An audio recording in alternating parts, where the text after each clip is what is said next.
heed to the message with Abang Anwa, it just means queen. Let's get into the foolery this morning. Okay, good morning, everybody. Okay, good morning, everybody. How y'all doing this morning? The title of this foolery is okay, Bishop. mhm, Bishop Marvin Sapp told told his ushers to close the door until the congregation cost up 50K. Okay? That's what he said. Okay? That's what he said. Let's read it one more time. Bishop Marvin Sapp. Just want to make sure we got this right. Bishop Marvin Sapp, okay, told ushers to close the door until the congregation coughs up 40K. Okay. Now, I'm sorry I was not with y'all yesterday. Okay. My king had me to handle some business in the morning. So, after I handled the business in the morning, I couldn't do what I wanted to do. You know, I wanted to come up, but then I had to do my own business in the afternoon. So, it was a little crazy. I apologize. Okay. Please forgive me. But you know what? I'm going to share something with you. Take Heed has found out something about herself. Okay. Now, I had already knew this, but I had found this out yesterday. Like it hit me in my face. Okay. Now, I have alluded to this sometimes, but this one had hit me in my face yesterday when this man was telling me, this is what I need you to do. Okay. And I looked at him and I looked at him and then I looked at the beard and then I looked at him again and I said, I never thought that this would be me. You know what I'm saying? In my old age, you know. Now, I have followed this man, okay, 18 years running. But when I looked at this man and he was like, this is what I need you to do. Now, mind you, my show starts at 9:30. But he said, this is what I need you to do. And this is how I felt, y'all. This is how I felt right here. Woman has that one man that they'll do shit for. I used to think that shit was a myth, but there is a person right now that could call me and tell me where to show up butterball motherfucking naked with a pack of beer and a bag of pistachios. And I will be right there without question. Like this, okay? Without a flinch. And it's hilarious because a lot of men think that they can have a woman like that. And it'd be the quiet ones that do that shit to you. A Blurred did that shit to me. He let me talk my ass right on into a trap. Then he choked me out with my own legs. And I've been on call ever since. When you meet a person like that, every other person that tries to entertain you is obsolete. You are not going to give two fucks about anybody else if they're not bringing that kind of power, that kind of energy to the table. This motherfucker could wake up in the middle of the night right now and tell me, do a spread eagle handstand and put whipped cream and cherry on top doing the splits. And I would be at the foot of his bed with a PlayStation controller doing. Every woman has that one man that they'll. And I felt bad, okay? I felt bad when this man was telling me yesterday, he was looking me in my face. And I was like, a child that's grew up in a project, 3 projects in New Jersey. And this man is from Nigeria, okay? Yes, I have to say it. This man is from Nigeria, okay?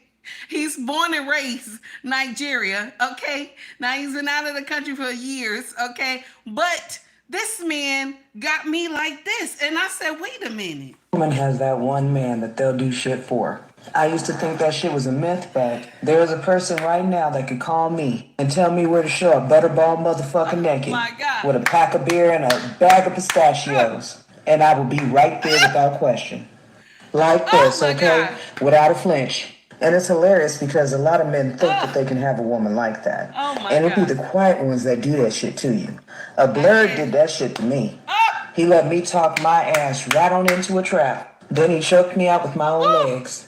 And I've been on call ever since. When you meet a person like that, Every other person that tries to entertain you is Oh my obsolete. God. You are not going to give two fucks Obsolete, about baby. anybody else if they're not bringing that kind of power, that kind No. of energy to the table. Okay. This motherfucker could wake up in the middle of the night right now and tell me, do a spread eagle I'm handstand telling you. and put whipped cream and cherry on top doing the splits. I said, And I wait a would be at the minute. foot of his bed with a PlayStation I controller said, doing. wait a minute. Every woman has that one man Every that they'll do woman. shit for. Okay. And the thing is that I got married to mine. You know what I'm saying? So when he come and be like, this is what I need you to do, I look, and when I look at the beard and I look at his face, and all I can say is this right here. I hear that song this morning while I was dropping everybody off, okay? When I heard this song, I said, damn, this man, it's bad. And the thing is that my husband is Nigerian. Y'all be cracking on me and stuff. My husband is Nigerian and I'm American, okay? And so when this man says, this is what I need you to do, this is what I need you to do, and then take heed doesn't show up for her show, be advised, I'm obedient. I just, it is what it is. Be advised. Take heed. When I heard this song this morning, I was like, how this man, listen, how this man, listen, look, let me, you know what?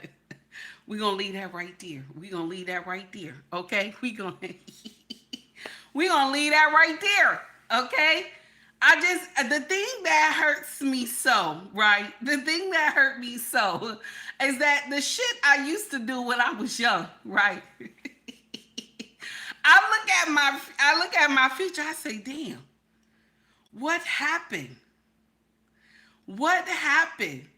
Because this man told me clear as day. Now, mind you, he tell me a lot of things, but yesterday he just looked at me and was like, this is what I need you to do. Don't do your show because, you're going to mess up. I need you to do this. I need you to do that. And I looked at him. And you know how you look at somebody like, yeah, daddy, is, I got it, And then, and so this why when I heard this lady say this on IG, I was like, damn, this is me. Every woman has that one man that they'll do shit for. I used to think that shit was a myth, but there is a person right now that could call me and tell me where to show up butterball motherfucking naked with a pack of beer and And I was like, this is me, because you know what happened? When we used to date, okay? When we used to date, this man would call me like 2, 3 o'clock in the morning. And I would put my hoodie on and my hat backwards, because I lived in a nice neighborhood on the side, but the other street he lives on was like rough a little bit. So I would have to put my hoodie on, my hat backwards, my jeans, my fitted jeans. I would wear either my Nikes or I would wear my Pumas. And I would stomp out, like get to his house at 3 in the morning. And all it took was a call. And when I heard this woman, I was like, damn. Every woman has that one man that they'll do shit for. I used to think that shit was a myth, but there is a person right now that could call me and tell me where to show up butterball motherfucking naked with a pack of beer and a bag of pistachios. And I will be right there without question. And I was going, I ain't gonna say what I had on me because the street is bad, but I was going to see this man, and this is when I knew I was digmatized. So I'm confused. You know what I'm saying? But do you stay digmatized after 18 years? Do you still stay like that? What is going on? I'm just saying. I have some questions. Anybody been married long time? Do you stay like that? Okay, or is it a time where you become defiant? Like I'm ready to be defiant. Is that a time that could stop laughing at me, y'all? Is there a time that comes you're ready to be defiant? Because I'm looking at this man and he looks good to me. He looks like chocolate. And so I'm looking at him and I'm ready to tell him Yeah, Daddy, it's okay. I'll take care of it. I'm just saying, when is the time? Okay, now Ricky gonna say no. You get more locked in. Damn, see, that's what I'm talking about. You know, okay, that you just be craving in the middle of the night. I'm confused. I'm confused because we went to bed. Okay, I'm not trying to get in here and give y'all too much detail, but we went to bed and about I say about 12. About 12, someone was creeping up on me. After I already took my shower, I'm relaxed and everything. And I put on and you know what? I had went to the farmer's market yesterday too. And I had got some Black Love. This Muslim oil is so strong, y'all. Oh my God. I put this thing on me last night and my king was laying next to me. Well, we in the bed together. So he's like, what's that you got on? He was like, it's not white diamond. I was like, nah, it's called Black Love. So I just laid down. And he looked at me. He said, I'm tired. I said, yeah, I know you're tired. He said, I done worked 12 hours today. I said, yes, I know. And then he said, and then we got it on. So that's it. That's it. Now, let's continue with the foolery this morning. Okay? Now, Marvin Sapp told ushers to close the doors, okay, until the congregation coughs up 40K. Okay? Until the congregation coughs up 40K. Now, oh my God. Let's get into the nonsense. Do you think it's right that pastor told them to cough up 40K? Anybody think that's right that pastor told them to cough up 40K? Oh my God. Anybody think that's right? Let me know in the chat. A team, how are you? Green beans, what's going on? Steven, I see you. Who else is in the chat? Green beans, how are you? Ricky, how you doing? Mimi, what's up, baby? Renee, how are you, honey? What's up, Shay? Tracy, what's up, baby? How are you? Who else we got in here? Okay, that's it. My regulars. My regulars, how are you this morning? All right, let's get into the foolery. So what do you think? Do you think Pastor was right to ask the congregation for money? Now, this is what he did. He asked everybody to give $20. Everybody who was in there, he asked them to give him $20. Okay? Mr. He said, thank you for the one gift membership. I appreciate you. So he asked them to give $20, but he asked the board, the deacon board and all that other people that was on the pulpit, he told them to give $100. Do you think it's right what he did?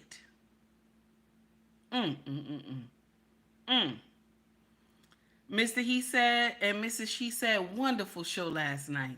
Wonderful show last night. The groove was vibing very well. Shout out to Mr. He said for all that him and his wife does on these YouTube streets. Okay? Never duplicated, baby. Never could be duplicated, honey. I don't care how hard they try. Never could be duplicated. Okay? Shout out to Mr. He said and shout out to Mrs. She said.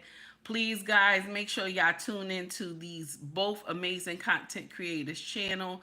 Please never forget Uncle Ricky. Okay, Ricky Williams, content always fire. You hear me? He'll give you that truth even when you don't want it. Shout out to Ricky Williams. So, what y'all think? Renee said it's not right at all. It's called tithing and offering. You right. You right. Pulpit pimping. Lee said pulpit pimping. Oh, damn, that's nasty. That's nasty. Always imitated, never duplicated. I know that's right. Did I say it? I said it wrong, 18? Did I say it wrong? Because you know how I get those phrases. I'll mess up real quick. Okay. Okay. Mimi said, "You seen his response, Queen? He can miss me with that. He can miss me with that." Yes, I saw the response. Shout out to Hollywood Unlock. Okay, they shared the response. Greenby said, "Hell no." 18 said, "No, ma." Okay, thank you. Okay, Shay said, "I can't stop." Lord, crazy Joe. Yes, honey. Mm. Ricky said, "Marvin Sapp is worth $4 million. God didn't bless him."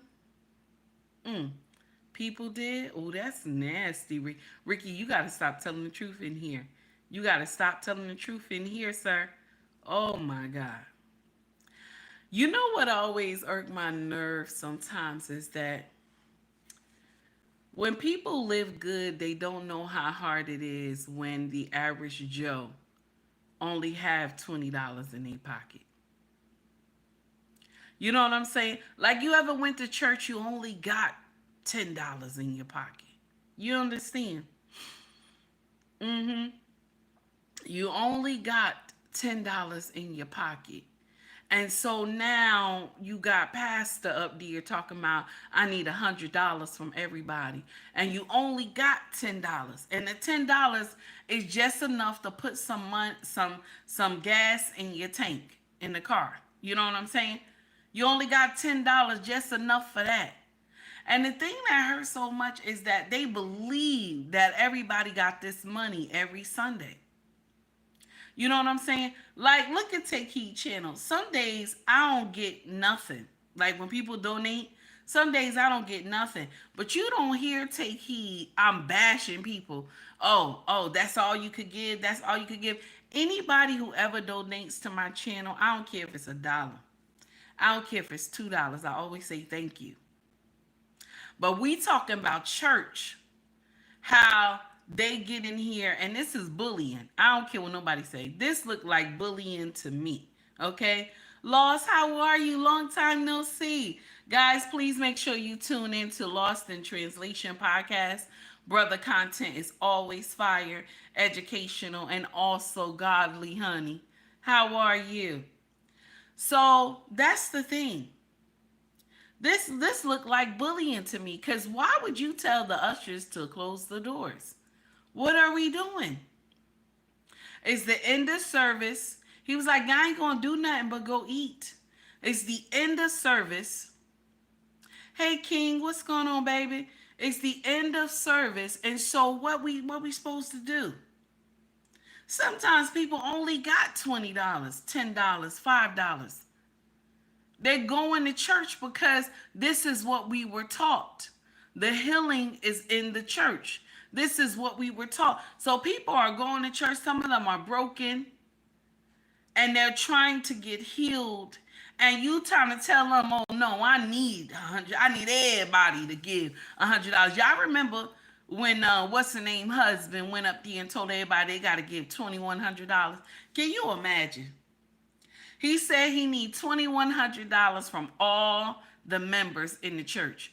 I could never. I could never. I could never. And I know now, listen to me, how he worded it. It was funny though. You watch the video, it makes us like it, when you watch the video, it's like, oh no, it's nothing. He's just being funny. It's nothing. That's what you believe. That is what you believe. It's funny. But when you look at it from a different perspective, you like, why? You know what I'm saying? But this is what it is. The black community, we have been deceived for so long. And so it's easy for now after now let's we about to get a little nasty now, okay? Right after slavery, okay? Right after slavery. Now you start getting these, you start getting black pastors, okay?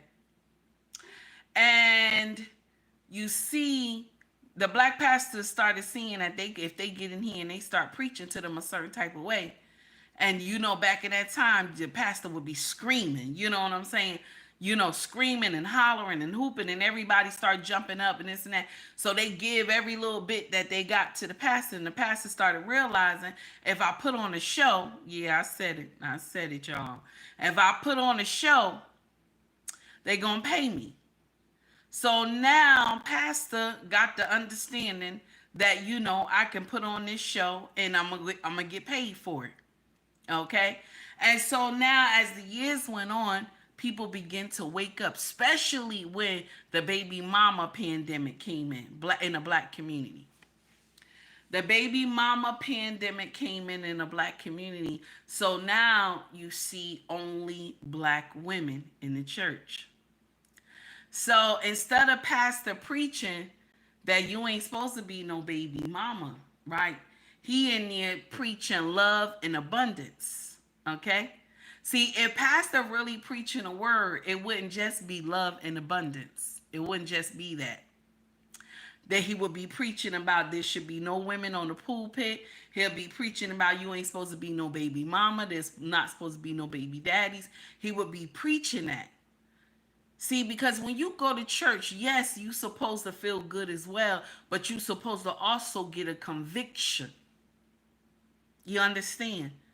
You supposed to also get a conviction. See, sometimes people, when you go to other content creators' channel and they say something that triggers you and it hurts you because it's something that you done in your past. I want you to do something for me. I need you to stay there. There's a lesson. There's a lesson in what is being taught because it hurts you.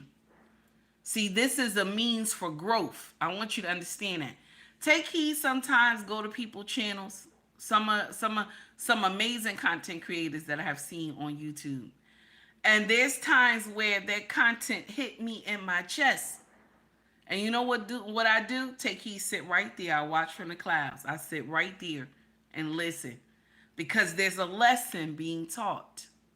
And because in church now, we have been taught, okay? We have been taught that it has to feel good.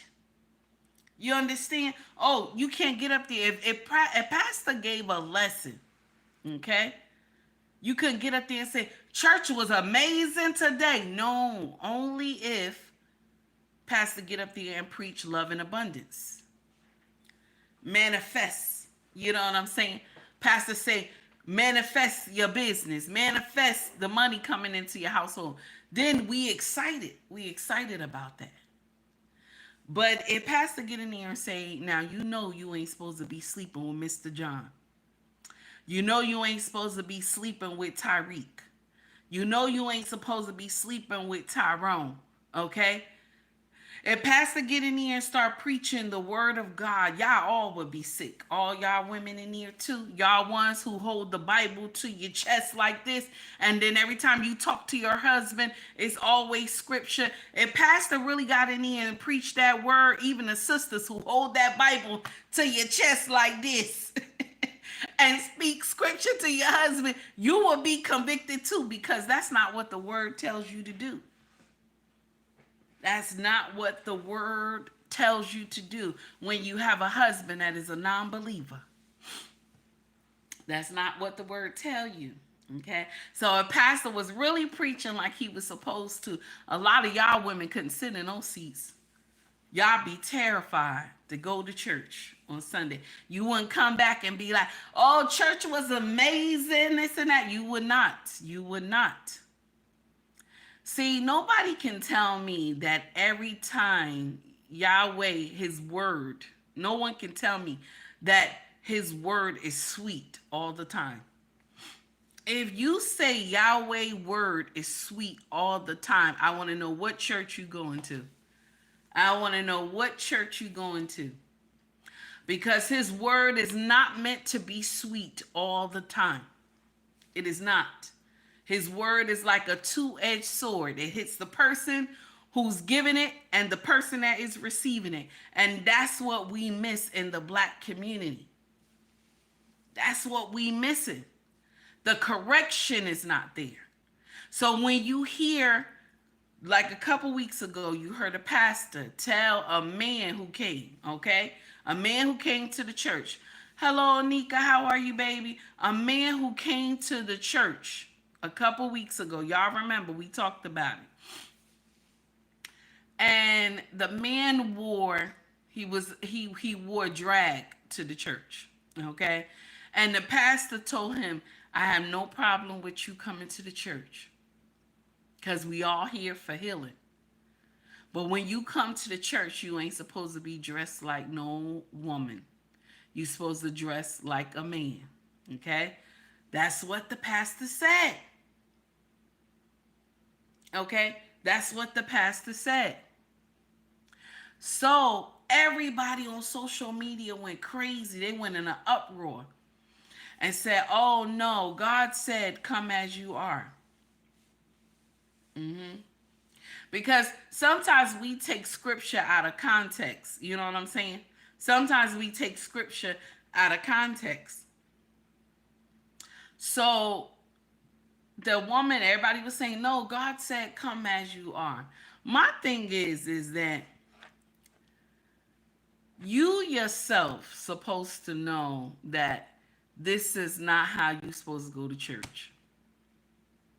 I don't care if you got to go to the Salvation Army and get a dress that's $5. I don't care. You can spare $5. I don't care if you got to go to the Salvation Army. Shout out to the Salvation Army. I don't care if you got to go to the Salvation Army and get a $5 dress to wear to church until things get better.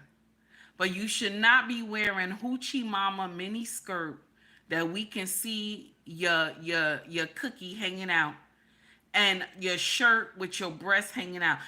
This is the thing that pastors need to talk about too, because sometimes these women pastors get up here in a whole summer dress. Who is supposed to wear a whole summer dress to church in front of everybody? Y'all all know what a summer dress look like. Come on now. Come on now. Y'all all know what a summer dress look like, y'all. Come on. You already know. It is fit to the body. And at times you got to wear a girdle to pull that stomach in. Okay? So you telling me that you up on the pulpit dancing, your breast shaking up and down, your behind shaking up and down. Who's there to seek God? Who is there to seek God when they see ass and titties shaking in front of them? Who is there to seek God when they see that? I don't care how much she's screaming and she confessing out her mouth. I don't care. The men are looking at her breasts and her behind. They are not looking at how she going into the spirit. Because how are you going into the spirit with your breasts and everything jumping and your behind jumping? I'm just saying. Okay, Corey Joe, thank you for the one gift membership. I appreciate you, honey. Thank you for donating to the channel. So who is, you know what I'm saying? Come on now. Come on now. Yeah, that's right. Lost in Translation says showing all their goodness and mercy. Yes, honey. Yes. And I would like the pastors to talk about that too. But we're scared to talk about the things that, we don't want to offend nobody, because we know where y'all getting the money from is from our sisters. Women are the biggest consumers, even in church. It's from the women. This is why these churches stay afloat. This is why the church don't preach that y'all supposed to get married. Because once a man is at the helm of that family, past the money is done. Do you hear me? Once a man is at the helm of that family, past the money is done. That money is done, baby. You won't get no more money out of Sister Lisa. You won't get no more money out of Sister Latasha. You won't get no more money out of Sister Mary. I'm telling you. That's the uncomfortable truth. Now that we have gotten out of being in the church, because a lot of us don't go to the church like we supposed to. Now of us have gotten out of the church. And you know what else caught us? Guess what else caught us? Yeah, I'm gonna know what else caught us. And even these people understand that some black people is not attending church like they supposed to.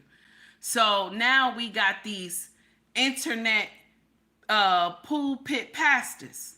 Now you got the internet pulpit pastors that's out here telling you, oh, you got to donate. You got to do this. You got to do that. Oh, we trying to build this. We trying to build that. And it's been 20 years now, 15 years now. Nothing is built. Nothing is open. Nothing should take that long to open. I'm just saying, nothing should take that long to open. If you really wanted this as a dream, instead of keep saying, let's donate, you asking for donations, you doing all this, what about all these special interviews you're going on? If you really want this thing to open, all this money you be getting paid, colleges invite you, this and that. This is dumb. This is dumb. We get out here, we listen to Black Lives Matter. That's another one. All they did was turn around and have mansions and go on expensive vacations. So we done got pulled, not pulled, but we got fooled into the pulpit. Now we got fooled into the YouTube streets. Okay? And now we done got fooled into everything else. This is nonsense. Let me share something with y'all.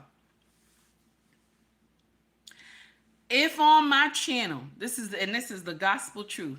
If on my channel, if I have not ever touched a nerve, that means that I'm not doing my job.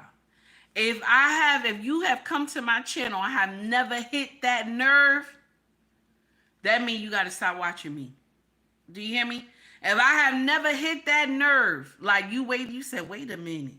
Like you thought, like this bitch talking about me. You know what I'm saying? If I never hit that nerve, you got to stop watching me. Because that means I'm not teaching nothing.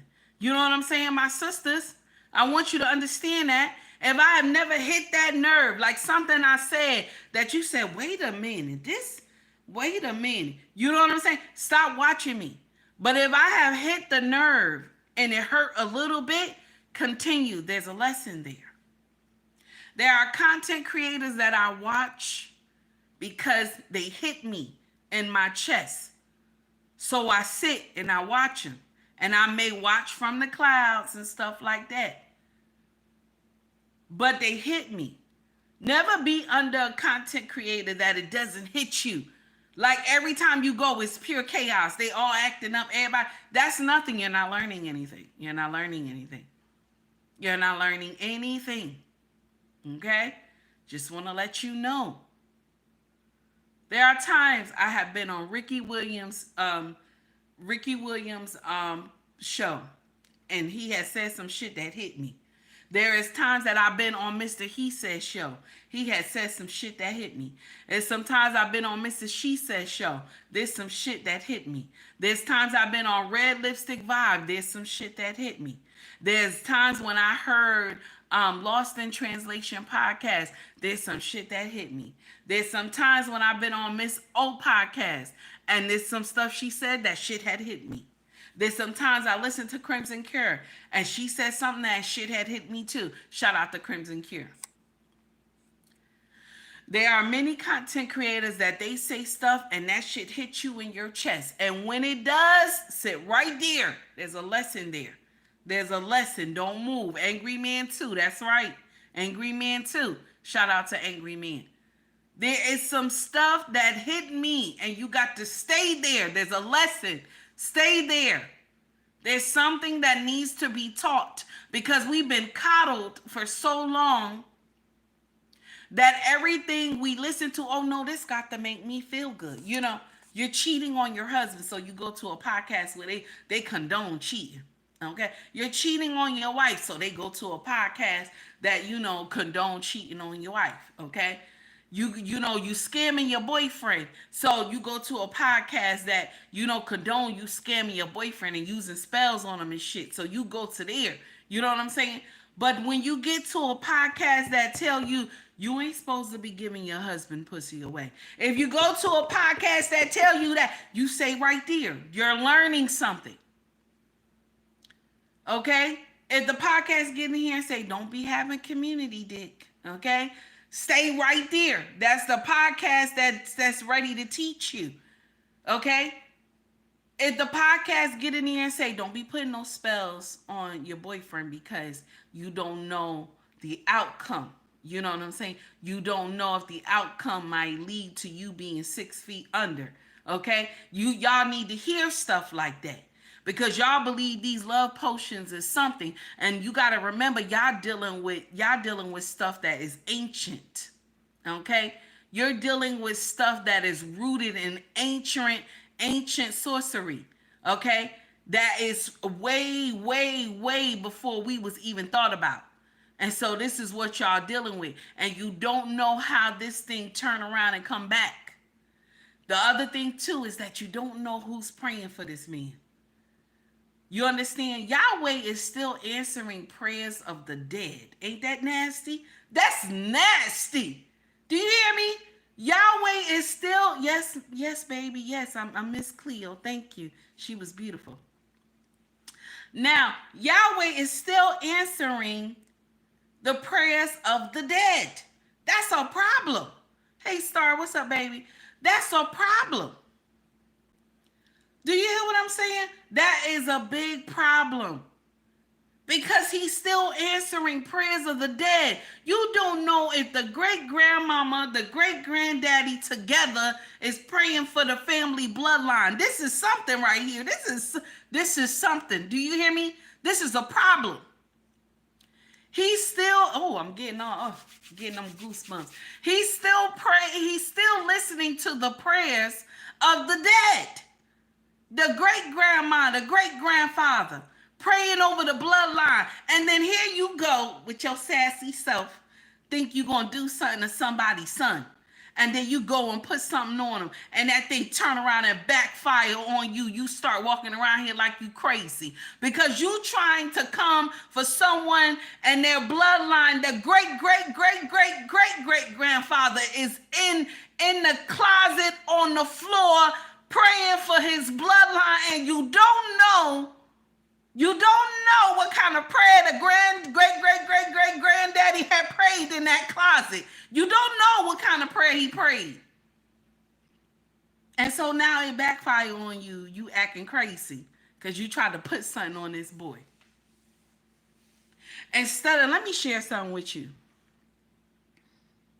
Men are easy, smooth like Sunday morning, especially those ones that have the king mindset. They smooth like Sunday morning. All you got to do is treat them right. That's it. That's it. I said the man with the king mindset. I ain't say nothing about Pookie and Riri. I said the man with the king mindset.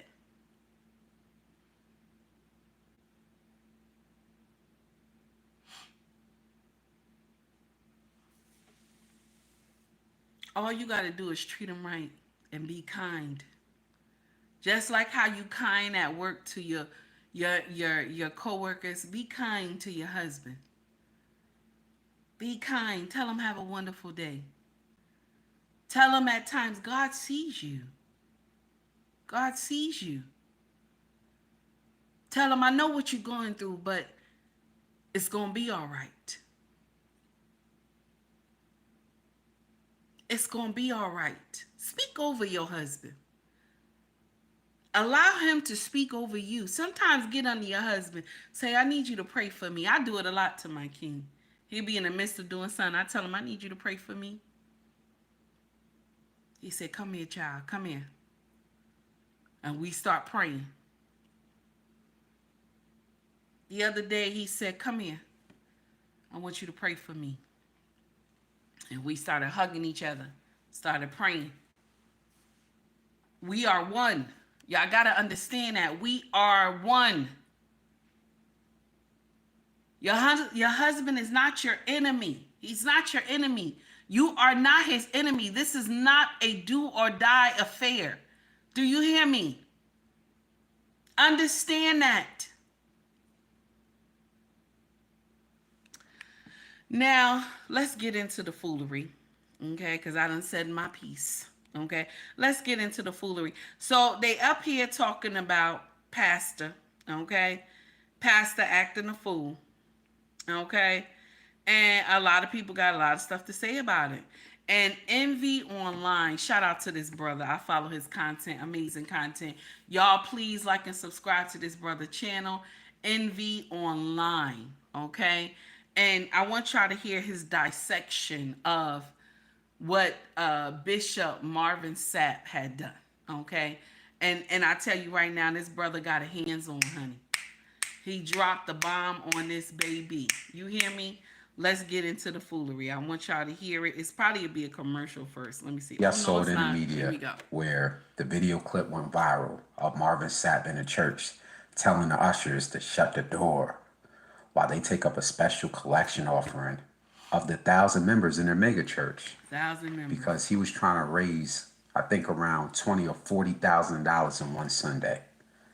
And the clip went pretty viral because people was looking like, "Yo, what are you doing? You telling the ushers to shut the door while y'all raised $40,000?" Kind of felt like the people were being held hostage. Kind of felt like, y'all not leaving until I get my money. That's what it felt like, and that's what it looked like. So the clip went viral all over the internet, and Marvin Sapp responded saying, "Oh, y'all taking the video clip out of context," and people in the comments talking about, "Yeah, you could tell who went to church and who didn't, and y'all don't know how it is with the offering." Basically trying to smooth over the situation like we didn't see what we saw.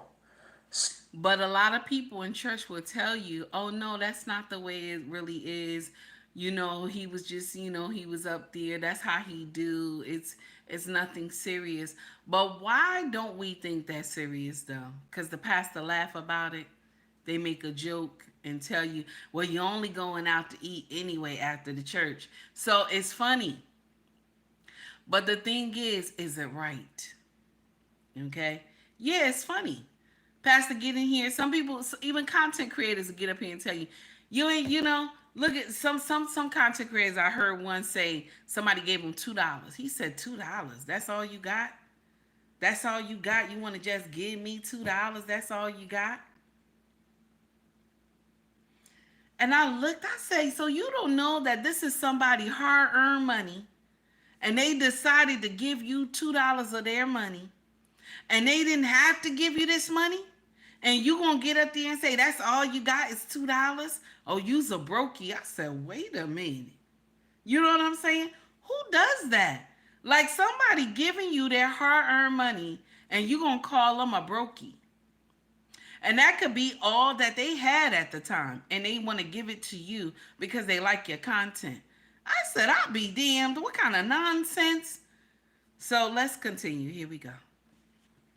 I'm coming at this from a person who grew up within the church. I started going to church, Baptist church at 5, and then when I got older, we went to a non-denominational church. So I consistently went to church from 5 probably to about 22 consistently. Sunday morning, Sunday evening, Saturday training service, Wednesday Bible study, all the good stuff. And I have no qualms with anybody's church, anybody's denomination or theology way of thinking. But when millennials, I'm a millennial, when millennials saw this, the first thing we said is, this is why there was a mass exodus out the church, and they was writing about it over the last 5 years. You can look up the articles, millennials, mass exodus out of church. This is why. When that article came out, and then now when we see these video clips of these pastors in these mega churches holding their congregation hostage so they can swing the collection plate around the extra time.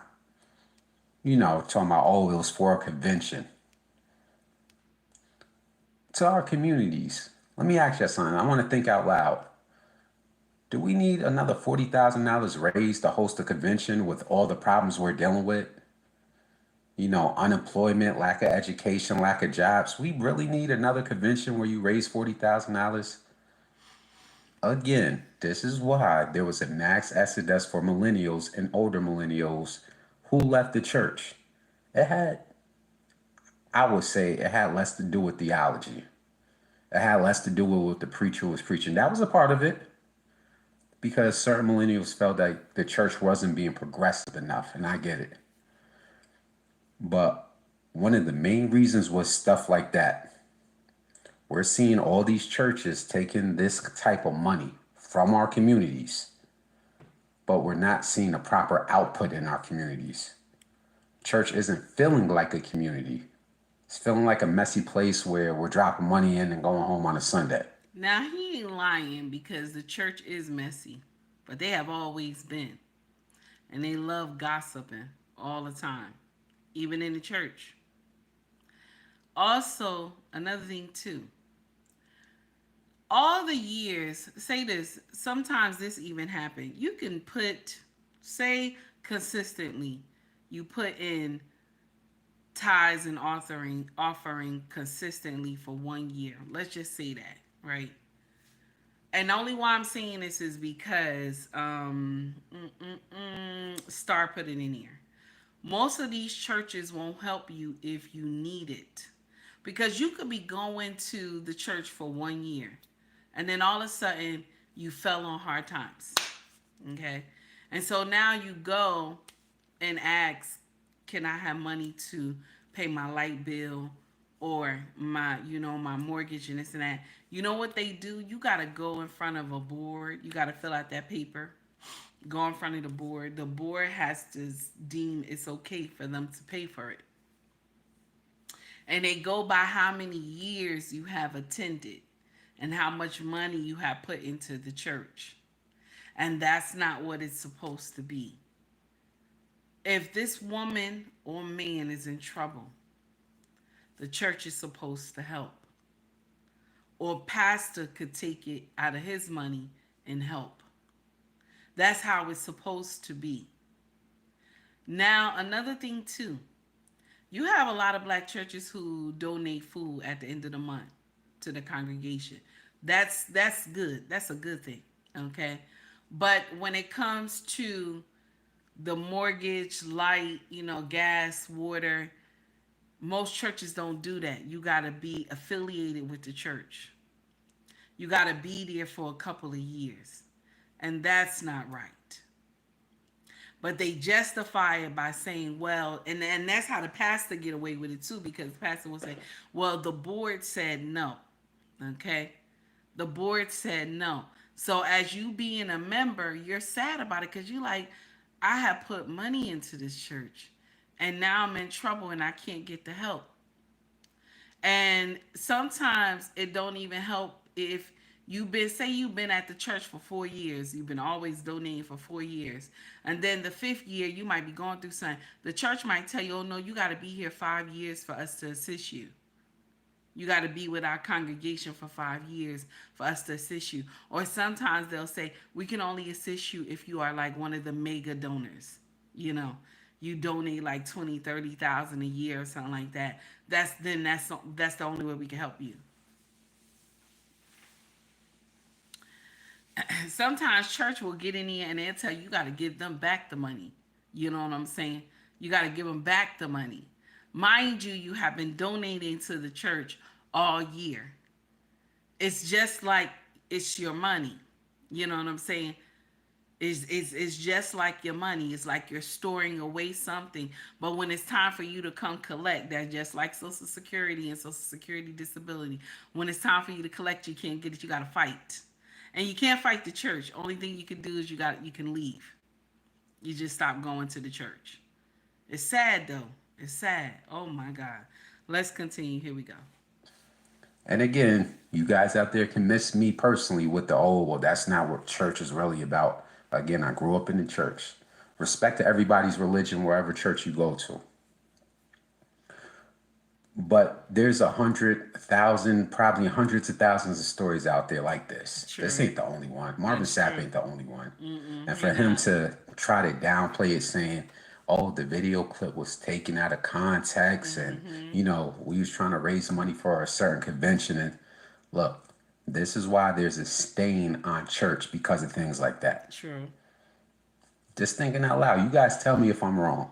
For the millennials that left the church out there, what was your reason for exiting the church? Was it theology based, or was it acts like this with Marvin Sapp? You all have been in the church once or twice where they passed that collection plate around the extra time, and you like, yo, man, I ain't buy groceries this week. I'm kind of low on funds. And this is happening within all of our communities. Let me say this. For a person that grew up in the church, that traveled outside of state to go to church conventions as a teenager, that went to small churches, medium-sized churches, and so forth.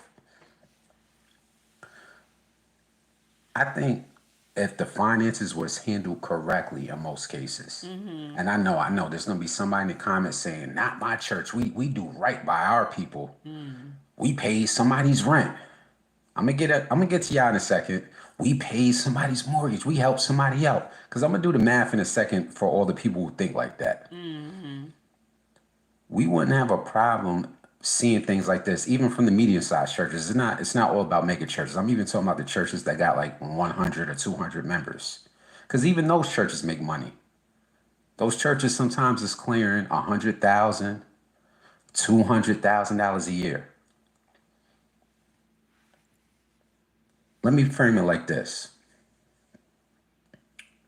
If you're a member of a congregation, and that church you're going to is taking in conservatively as a medium-sized church $150,000, $200,000 consistently for a 5 or 10 year period, and you look at that congregation that's taking in all that money consistently, and there are no jobs for the members, there are no daycare centers for the people at the church. But bless you, Ty. You good over there?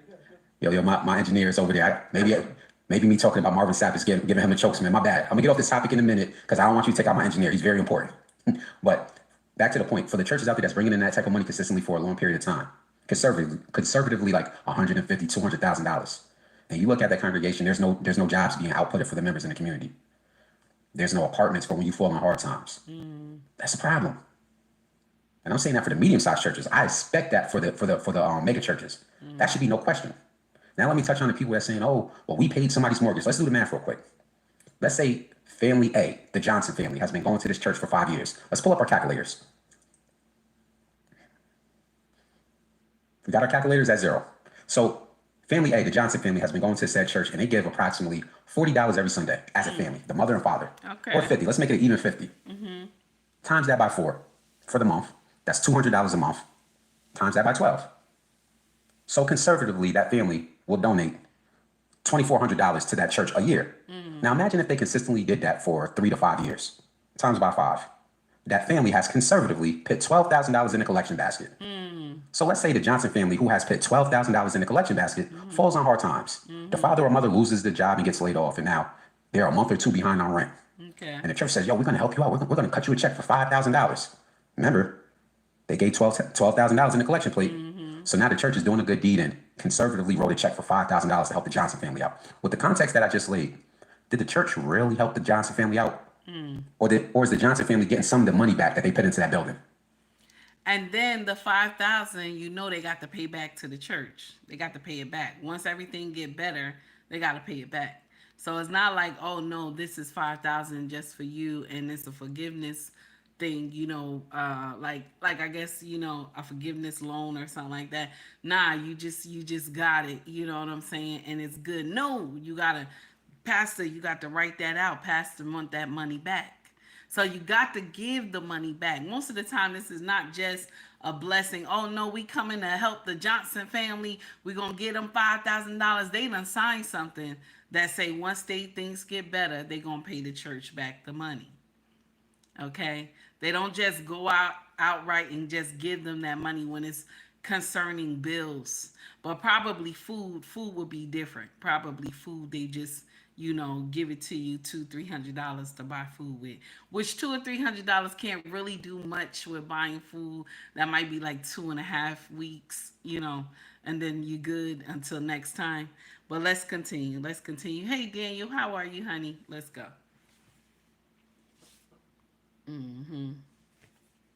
That's for all you people, oh, the church done paid somebody. The truth of the matter is the members are putting the money in that collection basket, practicing group economics. And every once in a while, it might need to come back to them to help it out. But what some of y'all churches do, oh, you got to go to the finance team and fill out a form. You got to let them know why you in hard times. And sometimes I heard some churches make the members pay the money back. Mind you, them, their family, their mother, their father, their grandfather, and everybody else been going to this church for 10, 15, 20, 30 years. Them put tens of thousands of dollars in that basket. But when they fall on hard times, they got to pay it back. This is why the Marvin Sapp situation with him closing the doors, collecting $40,000 in the collection basket looked suspect. Because it's bringing back those memories for those of us who grew up in the church. This is that black eye that left millennials leaving the church in droves. Just thinking out loud.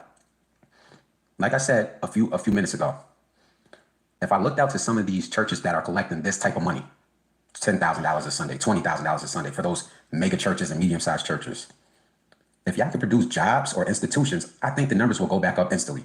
I'm just thinking out loud. Y'all tell me if I'm lying. For the millennials that left the church out there, check this. Let me ask you a question. If you found out that there was a medium-sized church in your community and their theology and politics align with yours, and you found out that that church not just had good theology, good community, but because of their finances, they will offer jobs to you if you fell in hard times. Like you actually can get employed by the church. Would you not sign up tomorrow? Simple question. For the millennials out there that left the church for said reasons, if you find out that that church had good politics, good theology, their theology aligned with your beliefs, there was no funny business going on, but the added bonus is they were using the money correctly. They were producing jobs. They had daycares. Don't let me mention the scholarship fund for the actual members with kids, where their family don't have to pay it back, but you're constantly putting kids through college and trade school. Would you not sign up in droves to go to that type of church? I think we all know the answer to that. And I'm going to take it a step further. Situations like with Marvin Sapp and all these mega preachers and pastors and even churches that's doing that within our community. I'm not saying all, because I know there's some that actually do good.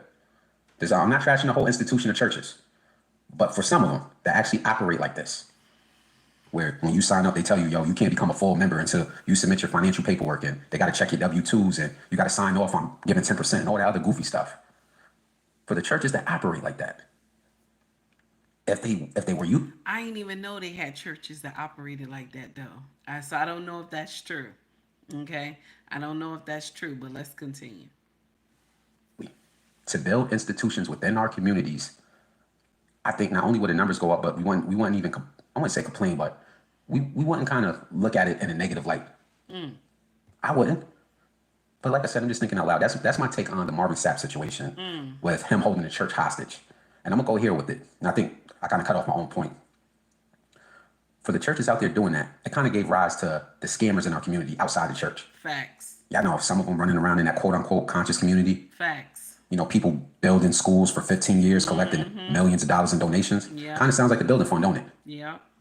I'm not even going to say his name because then y'all be all up in arms. Oh, that's, give the brother a chance. Dude been building that school since 2011. It's 2025. That's nasty. Not just him. There's other members. Y'all remember that conscious too. community dude? What's his name? Brother Polite. Y'all can look up Brother Polite, Polighc. He's in prison right now, but he was running around scamming a bunch of people in the community. Yeah, that comes directly from what was happening in the church. And that's what they hit you with. What you coming at me for? You was just letting your pastor get over on y'all for 10, 15, 20 years. That's where the whole Christian church to Christian to conscious community pipeline went. It wasn't just because a whole bunch of people got woke and watched Hidden Colors and all that goofy stuff. People left the church looking for something else and ran right into the same scammers they left the church for. Scammers. Just thinking out loud. Hopefully Marvin Sapp get the picture, or he might not, because a lot of them pastors in that position, they continue to do what they do until somebody disfellowships them and then they got to move to the other side of town and all that other stuff. But yeah, that's my thoughts on the Marvin Sapp situation. I couldn't have been in a church. Shout out to Envy Online. He's correct. It's true. That's what usually happens. When we do leave the church because we want a sense of belonging, we fall into some other foolery. Like, I'm going to share something with you. Take Heed has never donated to anything that is scam like right now, all this foolery that's coming out, you got all these groups together doing nonsense. I have never donated to anything scam like. Never, not one time. I don't care what you tell me. I don't care what you say because I have seen a lot of shit. So I don't get in here and directly like, "Oh yeah, let's get in it." No, I don't. I don't put my name on everything that don't sound right. You know what I'm saying? Because sometimes y'all be in it to do evil. Sometimes y'all be in it to do evil and to scam your own people. Like y'all love to scam your own people. That's the one thing I dislike about our community. Not saying that other communities don't do that to their own, but I'm saying for our community, that's what hurt the most. Okay? Now, my dear, I cannot pronounce your name correctly, but I'm going to say what you wrote. Okay, you put you could not be a part of the in group if you didn't earn enough money, even if you gave them your last dime. Now you talking truth, my dear. I can't pronounce your name correctly, but how are you, honey? Thank you for tuning in. Can you imagine? Can you imagine? And we don't have no problem when these pastors do stuff like this. Because you know why? They put a joke on the end. Pastor told the ushers to close those doors. Pastor told the usher, close those doors. He told the congregation, y'all, each of y'all gonna give $20. Y'all ain't doing nothing but going somewhere to eat.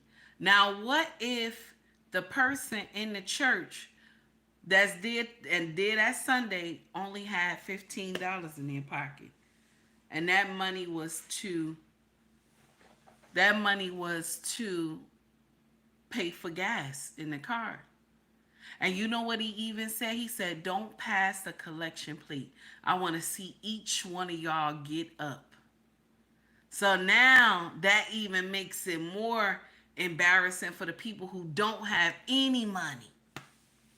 Do you hear me? That don't even have any money at all. That makes it more embarrassing for the people who don't have no money at all, because he wanted all of them to get up and come up to the pulpit. That's painful.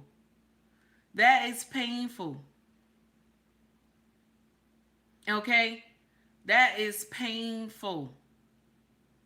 When you don't have enough to even take care of yourself, but you going to church because you're believing that you're trying to save your soul, and the pastor telling you what you gave is not enough. This is what rules the black community. These black mega pastors, they rule the black community because you had what's his name? What's his name? Oh my God, Jamal Bryant. Okay, he said that this might be allegedly because I don't want to mess up what he actually said, but he running around here talking about allegedly that you can't be a black Republican. You can't be a black Republican, okay? Because Republicans are racist, okay? So you can't be a black Republican. Why are you the pastor? Why are you mixed in? You're preaching on the pulpit the word of God, but then we're in here and we're talking about politics. Then y'all always say that those things don't mix. How many times have y'all told us that does not mix? But yet you on the pulpit talking about you can't be black and be a Republican. So black people all supposed to be Democrat, and we supposed to go along with the Rainbow Coalition, and we supposed to go along with how y'all change our boys into girls and our girls into boys, and we supposed to shut up because black people is black people, okay? Black people are supposed to be Democrat. That's why I said to y'all, I'm Democrat born. I'm a born Democrat. First time I have ever voted for a Republican. First time ever. Okay? First time ever. Ain't that crazy? Mm-mm-mm. Mm-mm-mm. Oh my God. Mm-mm-mm. Oh my God. It's painful. And so we supposed to just continue with this because this is what we allowed to take over the community. This is what we allowed to take over the black community. You have pastors who do sinful behaviors and they get out here and they tell you that you supposed to rock with this party. This man supposed to been turned down his pastorship a long time ago. He was not supposed to regain the pulpit again. You're not supposed to regain the pulpit again. Once you have done some nonsense the way he did, and a lot of these other pastors did, they supposed to come down from the pulpit. You're not supposed to be teaching no more. You supposed to come down. I'm just saying, okay? I'm just saying. What are you teaching? What are you teaching? What are you teaching? And so we'll continue to understand it's okay to rob the black community. We'll continue to understand that it's okay to rob the black community. And we going to continue to fall for it because a lot of us are raised in the black churches. A lot of us was raised in the black church. So this is all we know. Take Heed is not a ride to die churchgoer. I'm not. There's a lot of things that had turned me off about the church. Not saying that I turned my back on Yahweh because I still pray to him and I still talk to him. But a lot of the things they do irk my nerve and it breaks my heart when I see it. So much jealousy in the church for no reason. So much jealousy. I heard a sister one time say to me, just because you speak in tongues don't mean you got the Holy Spirit. She said that to me. And I told her, I said, you have never spoken tongues before?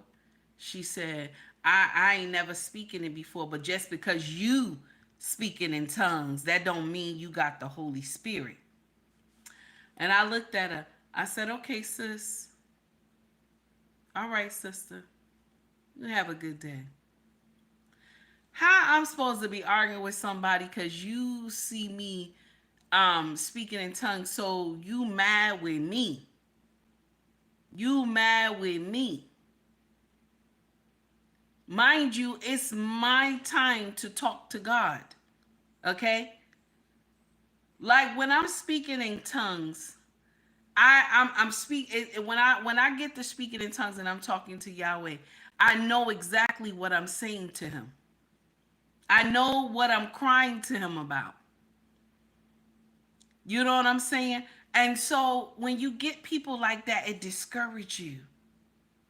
And it makes you be like, I'm not trying to think I'm better than anybody. I never said I was better than anybody. This is my time to talk to Yahweh.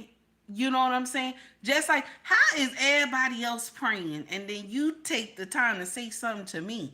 You know what I'm saying? Everybody else is praying and you say something to me. What does that mean? I'm not up there prophesying over to anybody in the congregation because if you're doing that, you supposed to have an interpreter.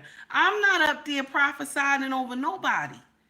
I'm talking to Yahweh on my own. And so now you come and say, well, just because you speaking in tongues don't mean you have the Holy Spirit. Well, you say what you want. You say what you want. Okay, you say what you want. I take heed will never get in here and say I'm perfect. I'm not. I've done a lot of nonsense. Okay.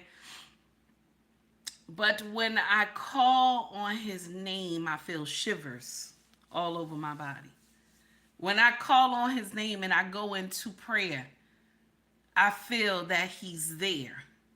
So it doesn't matter what anybody else say. It's what, you know what I'm saying?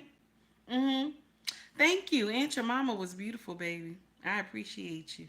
Mm-hmm. Mm-hmm. I'm not hungry though. I'm about to eat though after the show. Y'all, listen. So that's the nonsense. That's the nonsense right there. We gonna skip over to something else. We done with pastor, not pastor. Let me get it right, because you know they get upset when you mess up their handles. Bishop Marvin Sapp. We're done with Bishop Marvin Sapp. Okay, we done with that brother, and I feel so bad to hear nonsense like that. Okay, so now we're gonna go over to Liberty Lane. Wait a minute, before I do that, let me head back because Mr. He said also Corey Joe and Tracy, okay, donated to the channel. So we got to get in here and get them together first before we move on to the next subject, okay? We got to get them together first before we move on to the next subject, baby. And this one right here is for Mr. He Said. Here we go, Mr. He Said. Dale, Dale. Walmart's closed and we wanna go home. What happened? Me said it, me said it, me said it. Walmart's closed and we wanna go home. Come up to the checker line, bring up all your items. Walmart's closed and we wanna go home.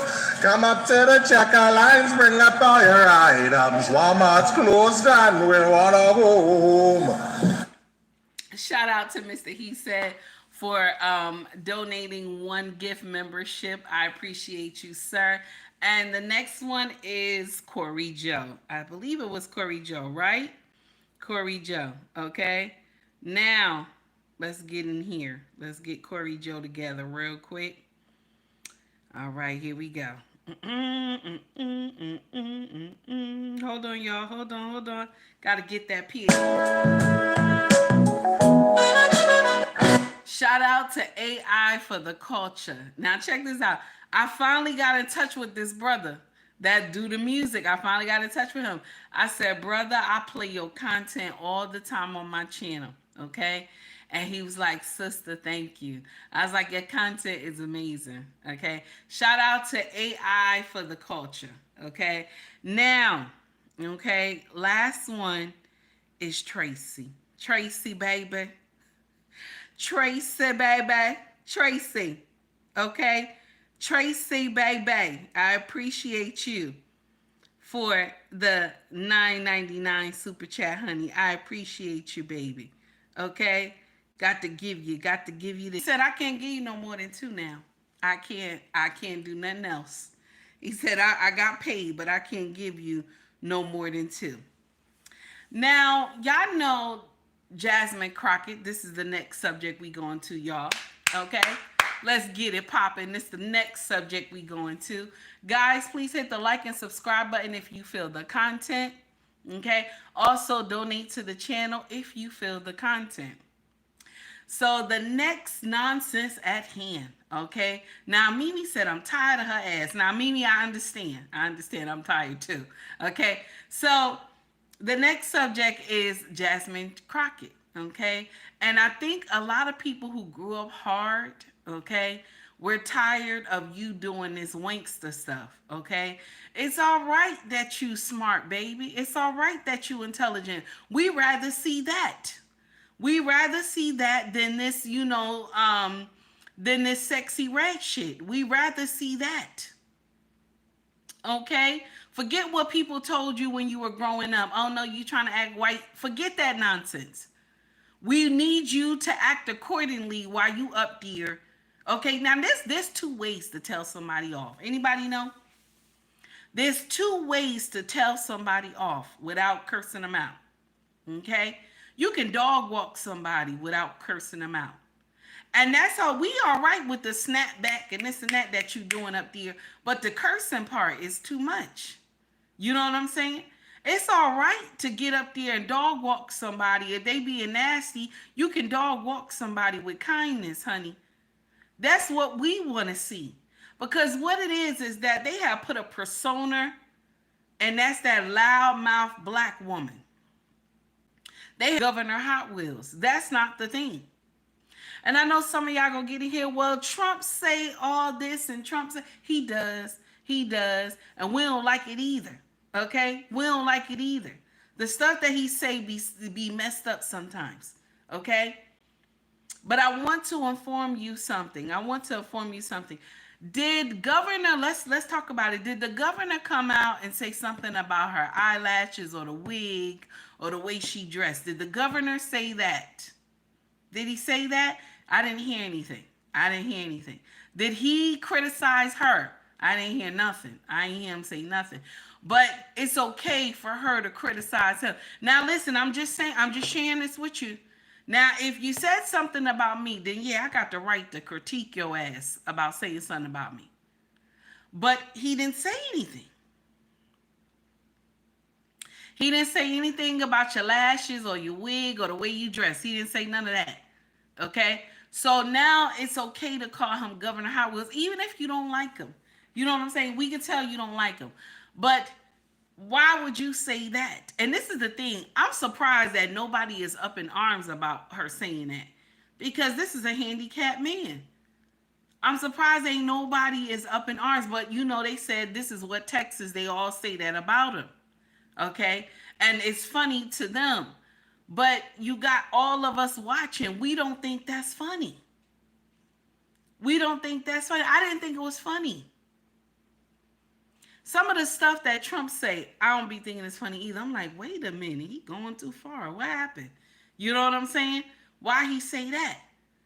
Biden said stuff. I'm like, wait a minute, this crazy. Obama got in here. I'm like, why?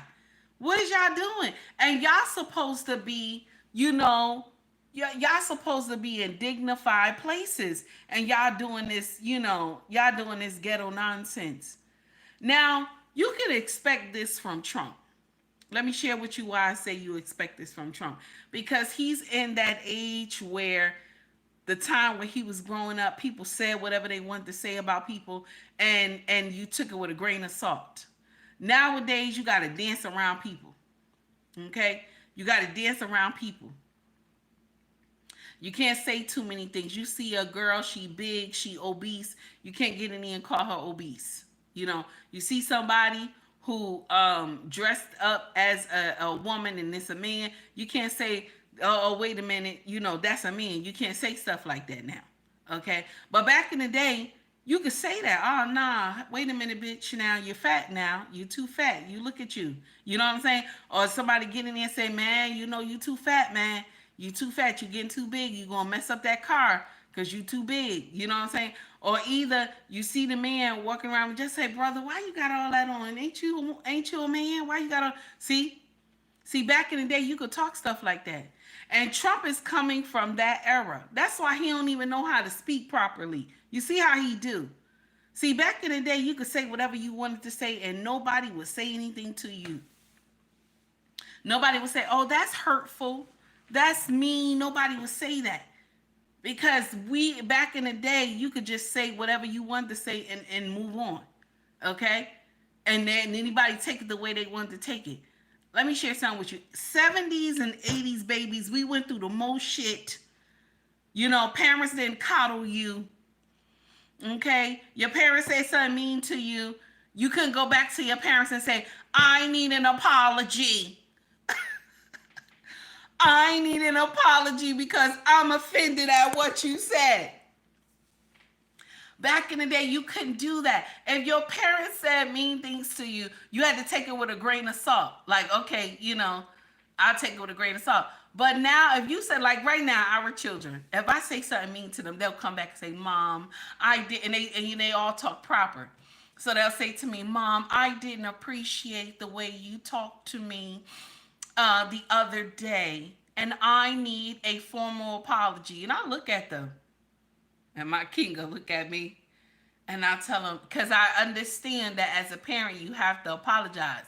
But back in the day, you couldn't go 70s and 80s babies. You could not walk up to your mama and say, "I need an apology." She'll smack you in your face. Your daddy will hit you too. So I look at them and I say, "You know what, my dear? I'm sorry how the way I talked to you. I should have talked to you with a better tone. Okay, but I'm standing on my words. The words that I said, I'm standing on it. I don't like your behavior." Okay, and then I hit them with this: "You're acting nothing like your father." They feel so sad. It hit them in their chest, like they be like, "What?" You know, it's like I curse them or something when I tell them, "You act nothing like your father." You know, it's like I put a curse on them or something. They falling out. They like, "What? What?" You know, "How do you say I'm not? What do you mean, Mom?" And that's what they do. My king tell me, "You gotta stop doing that to them." Because I always they know their father is an upstanding man. You understand? They know their father is a good man. So if I tell them, "You're acting nothing like your father," they'll look at me, and their whole face will change. They'll walk around a couple times trying to figure out what I was saying. You know what I'm saying? And then they'll come back, "Mom, I think I act like my father." I said, "Not right now, because you're crying. You're crying. You're crying. Okay?" That's how they act. That's how they act. Baby, let me share something with you. The stuff I was taught growing up by my own mama, I took that same words and turned it around on my kids. Baby, those kids be sad. They be sad. And so when they do something good, right, I tell them, "Oh, you act just like your daddy." Oh my God. And they smile. They big, even the one in college, if you tell her, "You act just like your daddy," she smile, her whole face blow up like, she just so, she love her daddy. She smiles so big and shit. Okay? Okay, I'm just saying. So the thing is that we want Crockett. We just want you to behave, ma. That's all we want you to do. We're tired of the ghetto hood nonsense, and you were not raised like that. Warrior of Truth, how are you, honey? You were not raised like that. That's all we want. We just want you to act like the woman that is college educated. You know what I'm saying? That has her master's. We just want you to show them better than you can tell them. That's all we want. You're feeding the narrative of the angry black woman. And that's one thing we having a problem with. So I want y'all to listen to this. Liberty Lane. In the beginning, shout out to Liberty Lane. This brother dropped this amazing content, and I want to share it with y'all. So it's clips of her, but in the beginning, I want y'all to hear how she talked. Okay? Nobody will get in here and tell me it's code switching. Okay? It's code switching. No. It's only code switching if you grew up hard. It's only code switching if you grew up hard. If you didn't grow up hard and you grew up in the suburbs, okay, and now you switching to ghetto, this, that, whatever, this is called a wankster. You're being a wankster. You're being a wankster. You're being a fake. Okay? If you grew up in the suburbs, you don't know nothing about living hard. So it is not a switch up. Y'all got to get that out your head. This is not no switch up. All right, so we're going to get into it. And I think it's a commercial first. Let me see what they got. Hold on. Here we go. All right, here we go. Absolutely. First of all, it's good to see you in the new year. No one could have told me that when I went down to Austin, now looks like a little bit over a year ago, that I would be running for Congress. That's not what my plan was. Now, did you hear how the way she spoke? Did you hear how the way she spoke? So just, just delightful. You know what I'm saying? Just you could just tell that this is an educated black woman, and you're so proud. Like, this woman is just, so delightful. She has her hair done just so simple. She looks beautiful. Just sitting there and talking. You know what I'm saying? Then you could tell that this child grew up in the suburbs and she lived well. You could tell that. And this is the thing that I dislike about our community. This is one of the things I dislike about our community. When our children talk, okay, correct English, we get in here and say, why you gotta talk white? So talking correct English mean you gotta talk white? Do you know how many times our oldest daughter used to come home and tell us when she was in high school, even in middle school, okay, they used to tell her, you talk like you white. And she tell them, I was raised in the suburbs. So how I'm supposed to talk? I never lived hard. I have 2 parents that I was raised with. I don't know anything about living hard. And I said, Ma, you ain't gotta say all that. She said, no, I just gotta tell them because I'm not a fighter. I'm not gonna get in here. You wanna fight me? What am I fighting you for? I don't know how to fight. She told me some girl jumped in her face and was like, I want to fight you or whatever. And she told the girl, like, I don't know how to fight and I don't want to fight you. Leave me alone. And she walks away. And mama was raised in the hood. I'm looking at her like, what? You did what? And then my husband intervened and he said, you did a good job, honey. You did a good job. That's right. And she left. And so my husband said, I told you, my kids, you better stop. My kids is not hood. You better stop. I done already told you. You know what I'm saying? My husband be telling me quick, I don't want my kids. My kids is not like that. My kids is not like that. You grew up like that. Not my kids. Not he tell me real quick. Not in that African tone. Not my kids. Okay. So now I'm looking at her because I'm like, you walked away. She like, yeah, Mom. What am I supposed to do? She want to fight somebody. I just reported her to the supervisor. Not the supervisor. I just reported her to the principal. I said, okay. So it's different. Nobody will get in here and tell me that suburbs and children who grew up in the urban areas are the same. They are not. They live different lives. And so that doesn't make sense. Do you hear what I'm saying? That doesn't make sense for you to go and try to do some nonsense because you want to be the sexy red of DC. Okay? Because that's what they calling you now. The sexy red of DC. Ain't that nonsense? Oh my God. Let's continue. Here we go. But what I've always decided is that I would step up when there was a need. Listen, he up there, he's hearing all kinds of nonsense and bullshit. Let me just, and we ain't gonna sit for this. That's her now. In the beginning, you heard how she was talking, right? But this is her now. She's straight hood like that. Here we go. But when she called me and said, I think it's time for me to retire. And I want to make clear that when we hear the stories of the economic impact, these are stories that are impacting all of us. It's not just women. Unfortunately, we had an opportunity to have a woman leave this country, and I promise you she would have led us to the promised land. But instead, we got somebody that seems like he want to take us to hell and back again. Do you really believe that she was going to lead us to the promised land? I don't think so. I think that everybody would have dog walked all over her and nothing would be done. That's what I think. Okay. But she believed that she would have took us to the promised land. I think that's a lie. Let's continue. Here we go. But I'm trying to tell y'all that we, the women of the BWC, will not stand for that. If you could speak directly to Elon Musk, what would you say? Fuck off. You're the one that I believe should take my seat. I really was kind of caught off guard. I didn't anticipate that. We've been the one to call it out. The fact that I'm rooting for Canada and I'm rooting for Mexico a lot is really wild. But they are really the ones that are speaking truth to power right now. And you work for who? You're rooting for Canada and you're rooting for Mexico. But you work for who?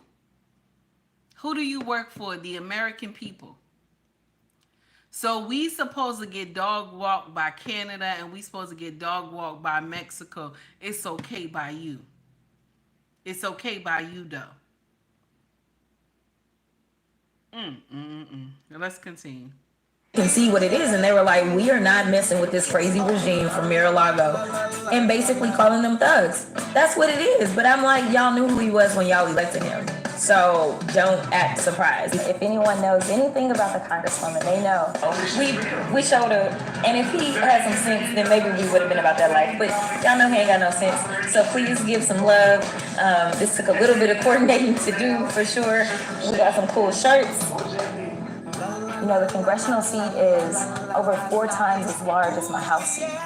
So Representative Jasmine Crockett, race baiting, angry, mean black woman, has said that only reason Trump has a high approval rating is because Americans are too stupid. So this is what the Democrats. Now, what she say? She said only why he got a high approval rating is because Americans are stupid. We're stupid. Or is it that we were tired of seeing where everything was going? Or is it that we were tired of seeing the nonsense that was going on here in America? Because I have never seen anybody move this fast. Okay? I've never seen anybody move this fast. Once his feet touched ground, he was already working when he won the presidency, okay, November 5th. But when his feet touched ground and he has became the president January 20th, okay? Oh my God. Am I saying that wrong? Is it 20th or 19th? Okay? When he became the president and his feet touched ground, okay, he's been working nonstop since then. We don't have somebody here talking about shoulda, woulda, coulda, this. No, he's in there pulling it with executive orders. And even if y'all don't like it or not, y'all made the rules. Y'all made the rules. I'm talking to the senators and the House of Representatives. Y'all made the rules. Y'all gave the president power. So it is what it is, and he's wielding it. Let's continue. Strategy. And I was just starting to get into the rhythm of doing constituent services and things like that. We got Madam Williams, who just happens to have the honorary seat. It's not even honorary because she's holding it down, y'all. But the legend himself, John Lewis, that is the seat in which she currently serves. So she honored his legacy. This is the message that she wanted to send today. And that's the end of the video. But you hear they have played how she used to talk and how she's talking now. So nobody will get in here and tell me, no, that's a switch up. No, when you have been raised in the suburbs, it's not a switch up. When you have been raised in the suburbs, it is not a switch up. Is you a wankster? You trying to fool some people. You're trying to fool some people. How can you get in here and try to talk about life is this and life is that when you only been raised where? In the suburbs. You don't know nothing about life. So, we got to get on something else. Shout out to Officer Tatum. We're about to get out of that. We're not getting out too much because we're going into DL Hugley now. okay? And you know he rock out with Sister Girl, okay? You know they friends and stuff like that. So he support all this nonsense, okay?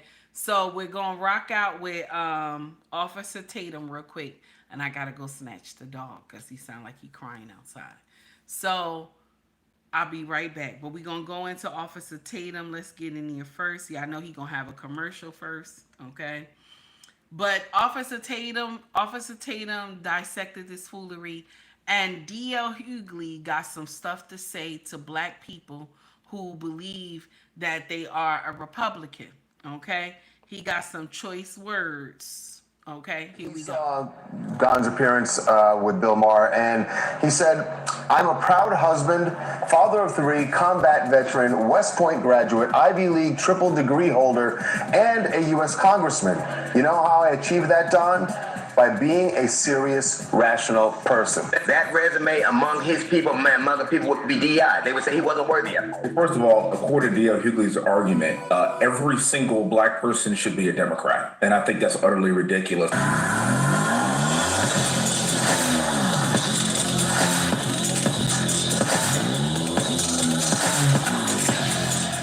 This video is brought to you by TatumStore.com, TatumStore.com, ladies and gentlemen. Y'all gonna love me for this one.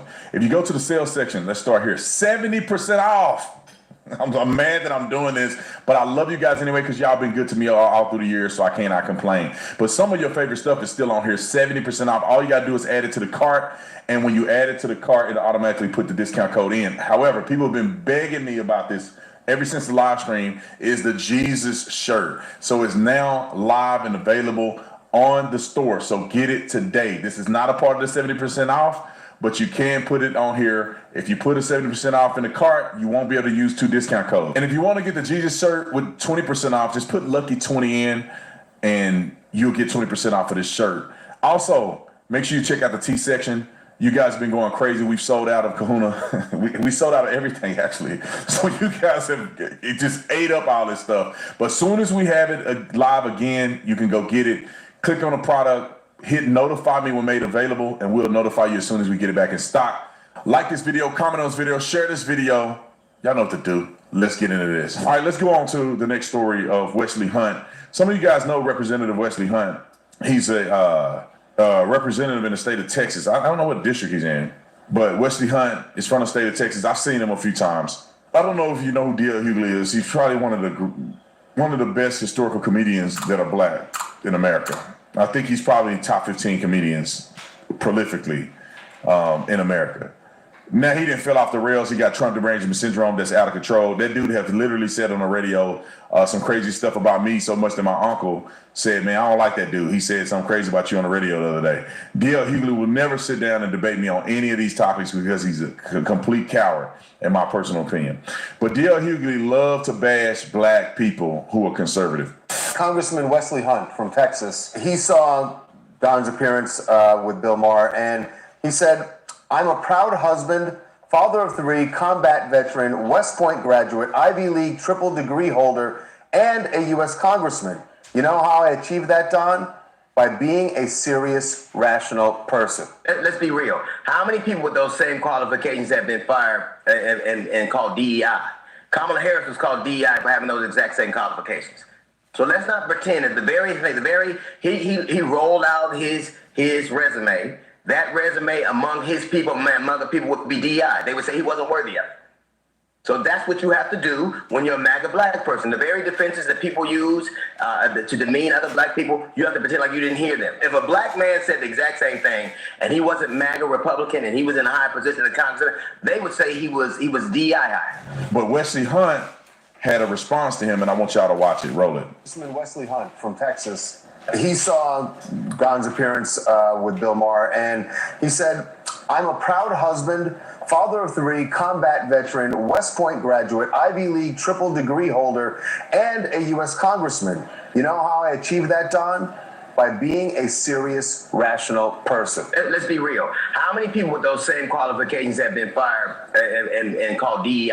Well, first of all, according to D.L. Hugley's argument, every single black person should be a Democrat. And I think that's utterly ridiculous. You see, we have a two-party system, and you need people of all walks of life on both sides of the party, and that's what makes this system the best you could ever imagine and the best in the entire world. And the reason why I listed my qualifications is because, quite frankly, no, actually, Kamala Harris does not have my qualifications. I'm a West Point graduate. I served my country in combat as an Apache pilot. I have 3 master's degrees from Cornell University, and I'm a congressman for a white majority district that President Trump would have won by almost 20 points, and I won by 26 points, because literally people are not looking at the color of my skin, they're looking at my qualifications, and our party doesn't play that game. So if you could say something to D.L. Hugley right now, what would you say? I was actually a big fan of his growing up, a big fan of his comedy. I know, me too. To actually have a conversation with him, a substantive conversation about this, because that's how we learn, that's how we grow, based on dialogue. And this whole thing started because Don Lemon made a carte blanche statement about all black people, which is utterly ridiculous. And you're saying that black people cannot choose the politics that they want to follow or choose the political party that they want to be a part of, because you want to silo them into thinking that we all have to be the exact same and think alike. We are not monolithic. We all have different backgrounds. We all come from different places. My military background is my father is a colonel. My sister is a West Point graduate. My brother is a West Point graduate. I grew up in a very conservative home. The left has nothing to offer someone like me based on the way that I grew up. And I'm smart enough to understand that and realize that. And I'm not going to continue to support the left if it doesn't coincide with the way I believe. We now have the right to choose whatever we want. So I know a lot of y'all want to call this man out his name, okay? I know a lot of y'all want to say some mean things about this man, okay? But I'm going to share something with you. This black man is highly educated, highly educated. He comes from a 2-parent household, okay? I'm going to share something with y'all, and y'all, a lot of y'all may be shocked, but after slavery, and most of y'all know this already, this was the norm. Children grew up in a 2-parent household. The father was an upstanding citizen. Some of our great-grandfathers went off to the service, even though all the horror stories that happened to them back then. You know what I'm saying? We get in here and we believe that both is the same. Oh no, because we have the same color, we're supposed to be in here voting the same. But if the party doesn't align with what you believe in, how are you going to continue to vote for the same party? Like, this is when you really look at Christianity, I want us to think about it. When we really look at Christianity, look at how the pastors were promoting the Democratic Party. Mind you, the Democratic Party don't mind turning your boys into girls and your girls into boys. They basically telling you that Yahweh is not God. They're basically telling you that Yahweh don't know what he doing. Okay? So we got to go and correct the mistake Yahweh made. And this is the thing. We were born with the idea and the understanding that Yahweh doesn't make no mistake. But yet we'll have somebody in DC tell you that Yahweh is wrong. But something that you have been taught all your life, that Yahweh don't make no mistakes. Whatever you're going through, you're going to get past it, because God is there just to make you stronger. This situation is going on to make you stronger. Okay? So this is what we were taught. But DC is telling us, oh no, the Democratic Party is telling us, no, Yahweh is wrong. So who you supposed to sit up there and believe? Now, don't get me wrong. I don't agree with both. Hey, luxury picks.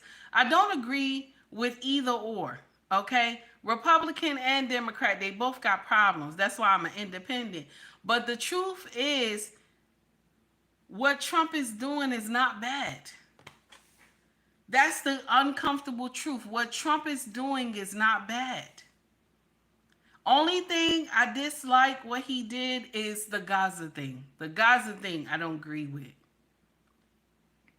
That doesn't make sense. How do you wipe someone out of their own inheritance? I don't like that part. You understand? But how do you get in here and say all black people should be Democrat when Democrats have not done nothing for the black community? Anything that they have done, it has been a whole for everybody. Anything that is pertained, there's nothing just for the black community. Okay? Mind you, we vote for them in large numbers. Nothing has just been for the black community. If they had done something, it's for everybody.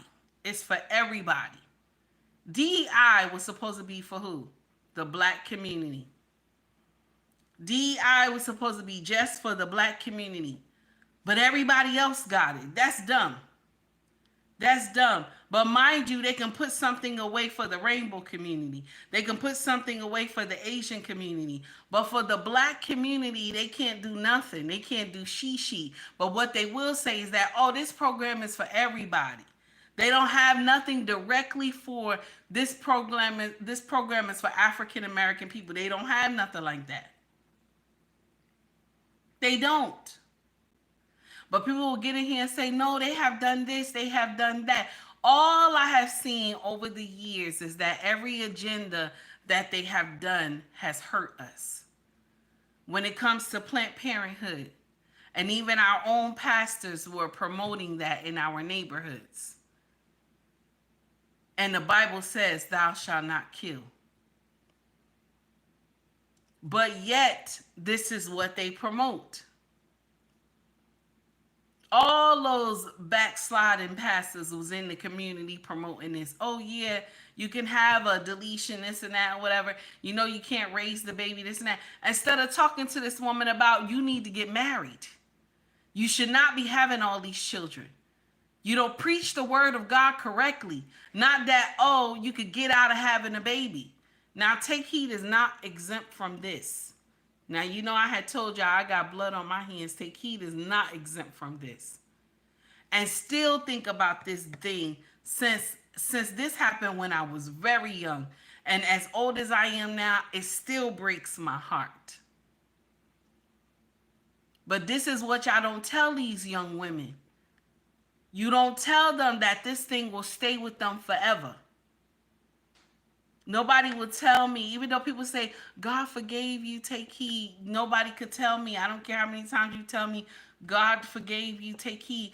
I'm still going to remember it. And this is the thing we don't tell our young women. Pastor, you out there talking about, yeah, because Planned Parenthood or the government is giving y'all money to the church. So you out there pushing their agenda on the black community. Pushing their agenda on the black community. Even encouraging women not to get married. Because if you're not in there encouraging the women to get married, then you're actually teaching them not to get married, that they can function without having a husband. And this is why you have so many crash outs all over social media. This is why you have so many crash outs all over social media. Okay? And we're going to get to one of the crash outs. I'm going to let y'all hear how she out here wilding out. But let's continue with D.L. Hugley doing this race baiting stuff. Here we go. Coincide with the way I believe. We now have the right to choose whatever we want, and that's what I would tell DL. Dang. Somebody, where my mic at? I got a mic. Right. Drop the mic. Drop that mic. Man, that was good. Wesley Hunt. I seen him. I didn't know he was a West Point graduate, all his degrees and other stuff. I knew he was a smart guy, but I didn't know he was that doggone smart. Yeah. But D.L. Hugley and others like to paint the picture of black people being a monolith. They want us to be monolithic. The funny thing is that we fall for the monolithic theology, yet we are not monolithic in the way we're raised and where we come from. But if for some reason we somehow feel like we have to be united on certain things, which is absolutely ridiculous. It's kind of almost like we have a bastardized view of unity in the black community. Meaning that if it's stupid, and most of us like it, we all need to be stupid. That's what they would say. Instead of being like, no, we ain't going, that's just something that we going to diversify our opinions on. It's like, no, if we're going to be stupid, let's all be stupid. And also, I think it's just so tribal. And I wish that the world could understand, so we stop feeling sorry for black people, that black people are probably more evil to black people than white people are. When I was growing up, if you were light-skinned, it was a gift and a curse. All the men loved you if you were light-skinned. All the women hated on you because they wish they were light-skinned. And then all the women hated on you because your hair was good. You didn't have to get a perm in your hair. And all the darker-skinned women was mad at that. And then on the men's side, the blacker you are, the blacker you are. If that makes sense. Light-skinned brothers get treated like they not even black. You a half-breed. We used to say you half-breed. You ain't. Now he right about that. We have that color we got that color stuff going on in our community. He right about that.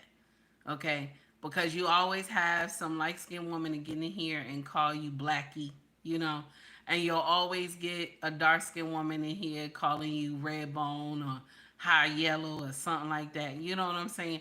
So we do that. And that's another nonsense that we got going on too. That's stupid as well. I take he has been a part of the foolery as well. Okay, let's continue. Ain't really black. And so the brothers who are darker skinned get more credentialized. Their blackness gets more credentialized. And the lighter skinned dudes that are mixed, if you don't have two black parents, you go down on the totem pole. And that is functionally how it goes on in the black community all over the country. I used to pay. And he right, and that's how it go along all over. Okay, so we are done with D.L. Hugley, because that's the end of that foolery. Okay, so we done with them.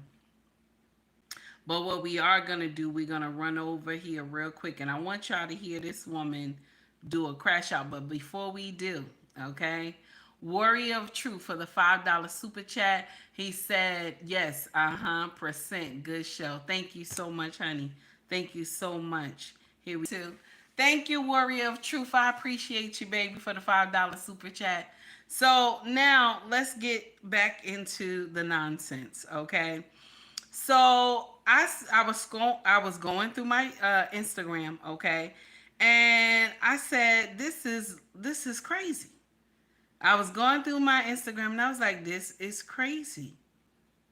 And oh my God, this is what living without a man has gotten a lot of y'all sisters.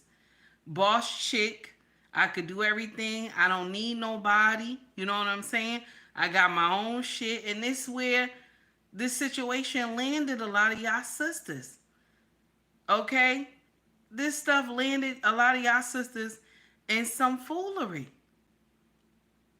And when I saw it, I was like, oh, wow, this woman she's hurting.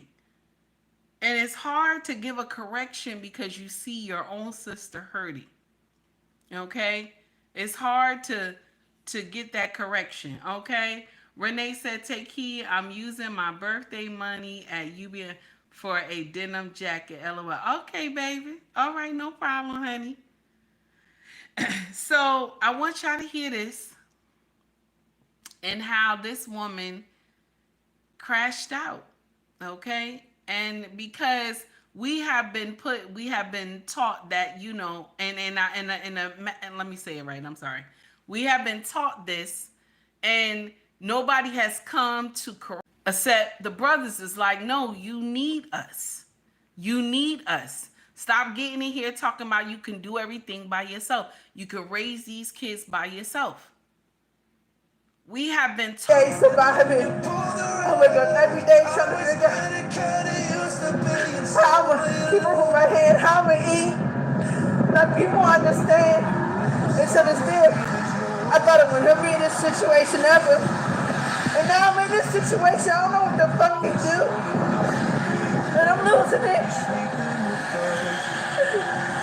I'm fucking losing because we were lied to, y'all. We were lied to. Do you hear what I'm saying? We were lied to.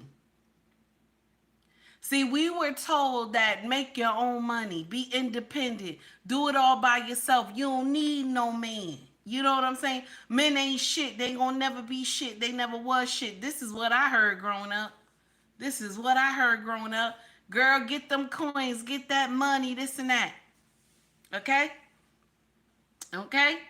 This is what I heard. They don't tell you when you fall that no one is there. They don't tell you that. They don't tell you that when you fall. They don't. They don't tell you what to do when you fall. I was in my 20s and I kept saying, why can't I keep a man? I kept saying that, like, why? What's wrong with me? You know what I'm saying? I kept saying that, like, what's wrong with me? You know what I'm saying? Because I had ass and titties for days. Like, you know, and I still got it, okay? But, you know, I'm more bigger now, whatever. But not whatever, because you shouldn't be big and overshaped and, you know, all that other nonsense. You shouldn't be. I still have it in the right places, but I would like to get that tummy down. That tummy would be nice to get down, and I'm trying to work on that now. But I'm saying to you is that I didn't have a problem with getting a man. That wasn't my problem. You know what my problem was? Keeping them. Because we're taught this stupid false ideology that men ain't shit. Men ain't gonna never be shit. Men never was shit. And then when I came out of that ideology, when I start understanding that I need this man, just a particular man that I had needed, and I was only dating him. And at the time, I still had in my mind that stupid ideology of my mama saying you don't need no man. And I was just dating him. But when this man, okay,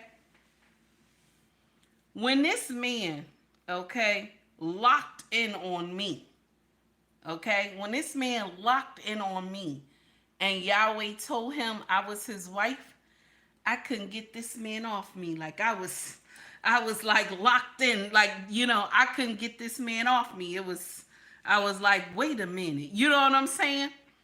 And so now, it's been 18 years, and so I'm still locked in because I found out what was wrong with me. See, sometimes we'll get in here and we'll say it's our brothers. Our brothers is the problem. Nah, black men, it's the problem. They the problem. And it don't be them, it be you. You be the problem. You be the problem. Sometimes there's something going on in you that's not right. That's nasty, right? But it's true. She's crying and she's crashing out because she said 3 years ago, just 3 years ago, I had everything. I had my house, my car, I had my job. But this is the thing that we forget. Seasons change. That's what we all forget because we all believe we're going to be living high on a horse forever. Seasons change. Good morning, Walker. How are you, honey? Seasons change. This is what we forget. You're going to go through hardships sometimes. You will not always live well. And I'm going to share something with you. All a man needs, and this is one word, and I'm talking about a man with a king mindset. This is one word. I just need you to be obedient. Just obedient. I didn't say you go out there and you surrender everything to a man who is not of substance. When I say you surrender, that is a man that has a king mindset. Like right now, my king, we could get in the car right now. Right now, we could get in the car and say the person, it's a test, right? We're in the car, it's a test. And somebody say, You gotta leave South Jersey and you gotta drive all the way down to, we'll say, North Carolina. You gotta drive all the way down to North Carolina. And take heed, you can't wake up at all. You gotta stay asleep the whole time. And they said my husband gotta drive all the way there. You know what take heed gonna do? Know what take heed gonna do? I'm gonna put my nightgown on. I'm gonna have my slippers. I'm gonna put a pillow. I'm gonna get me a quilt. Okay? I'm gonna lay my big ass right there in the passenger seat. And I'm gonna fall the hell asleep. Okay? I'm gonna fall the hell asleep. Okay? And I'm gonna have the thing over your eyes and shit. And I'm gonna be chilled back, snoring and shit. Okay? Because I know I know after this I'm making it to North Carolina. I'm gonna make it. I'm gonna make it to North Carolina. Because I trust this man. I'm gonna make it to North Carolina. Okay? Because I trust him. And that's the thing. We haven't been taught not to trust our brothers. Now, don't get me wrong. Some of them are up to demon time. Okay? They do nonsense. Some of them are. But there are also men who have a king mindset. Okay? There's also men who have a king mindset. Okay? So when you encounter this man that has a king mindset, and I'm going to share with you how you know he has a king mindset. I didn't say he was rich. I didn't say he got properties. He got all these cars and this and that. I didn't say he had none of that. I said a king mindset. You know how you know you have a man with a king mindset? He's not going to let you do everything you want to do. See how easy that is? See how easy that is that I explained that to you? Huh? See how easy that is? When there's teaching moments, he's going to teach you, even when you don't like it. Okay? That's how you know you have ran into your king. That's how you know. When you meet a man that's not going to let you do whatever you want to do, and he's going to have teaching moments, that's how you know you met your king. That's how you know that you could get on the passenger side with a pillow and a quilt and lay there and let him take over the car and drive. Because you know and you trust that you're going to make it there. I didn't say you wasn't going to go through any hardship. I didn't say times will be tough sometimes. I didn't say none of that. But you know that he's at the helm. That he knows that he has a family to take care of. And he stands up to the throne and the crown and say, I will rule over you until Yahweh takes me home. But y'all be saying that the man like that is a narcissist. You know, y'all be saying a man like that is he crazy and all this stuff.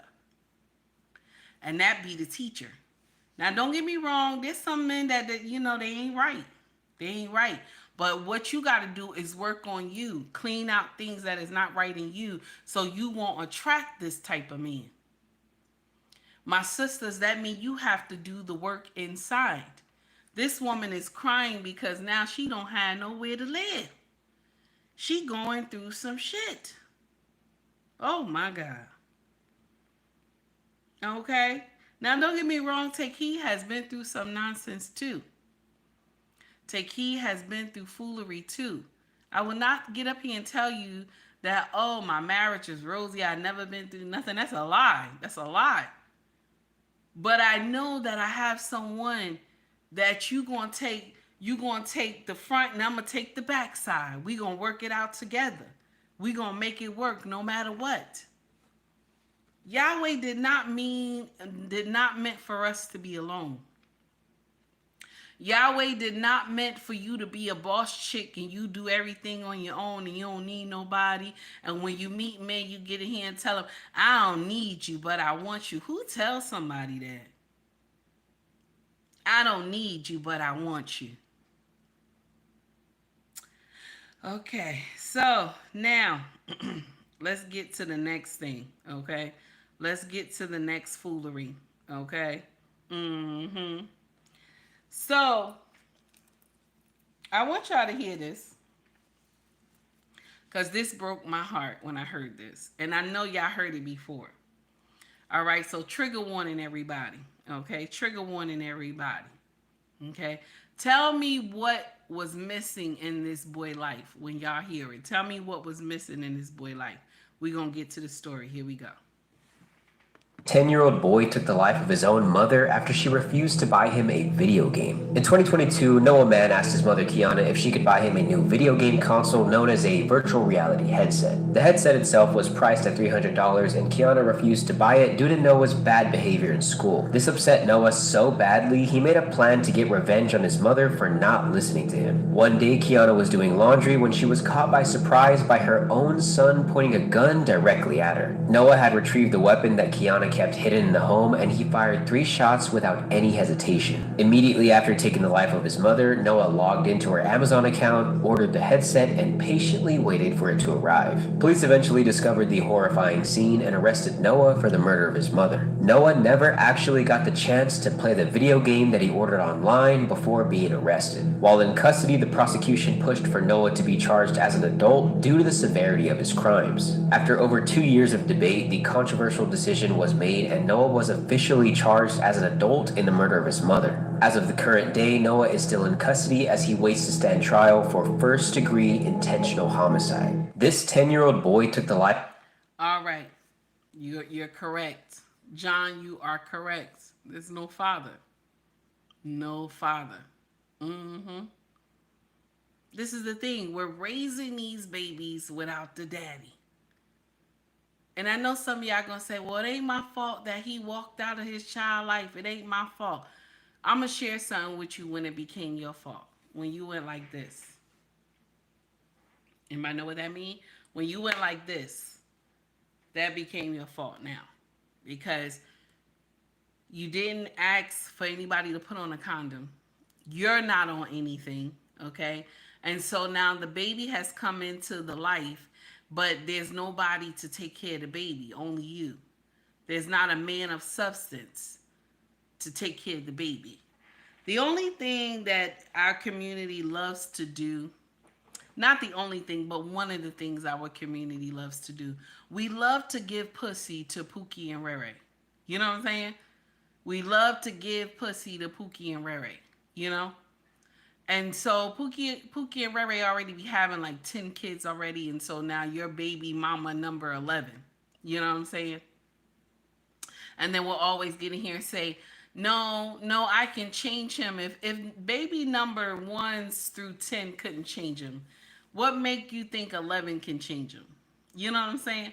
Like if he has already done this nonsense to somebody else, what make you think that you can change this man? That's the problem that I have in our community. So we'll get it up here and say, well, no, it's not my fault, you know, because he should have put on a condom. But it becomes your fault when you spread your legs, because now you're giving permission. You know what I'm saying? I'm giving you permission to come and tear this pussy up. I'm giving you permission. Okay, once you spread those legs, boom. That's permission. Okay? That's the uncomfortable truth that none of us want to hear. We don't want to hear that part. So, this young boy is about to be charged as an adult for taking out his mama. Okay? But, you know, we can raise children on our own. This is what y'all believe. And these boys get too big and you can't do nothing with them. You can't do nothing with them. All right, so I want y'all to listen to this, okay? I want y'all to listen to this because this was horrible. Now, this is all alleged, okay? This is what's his name? I think they are Adam 22, okay? This is all alleged about Shaunie. I don't know if this is true or not, but I want y'all to hear this foolery. We jump into another subject, y'all. Here we go. House? I was going everywhere. Well, what city was the house in? Listen. She gonna be mad to the motherfucker when she see this, but at the end of the day is Shaunie O'Neal, she know what's up. I fucked her like 2 weeks before she got married to the pastor. Oh she my was God. You gotta get her divorced. Stop it. No, she told me she was. These are the men that you give that pussy to. These are the men. These are the men. I want you to hear one more time how he bragging. Okay? Allegedly. I'll be right back. Let me go see about this dog. I want y'all to hear this first. Here we go. House? I was going everywhere. Well, what city was the house in? Listen.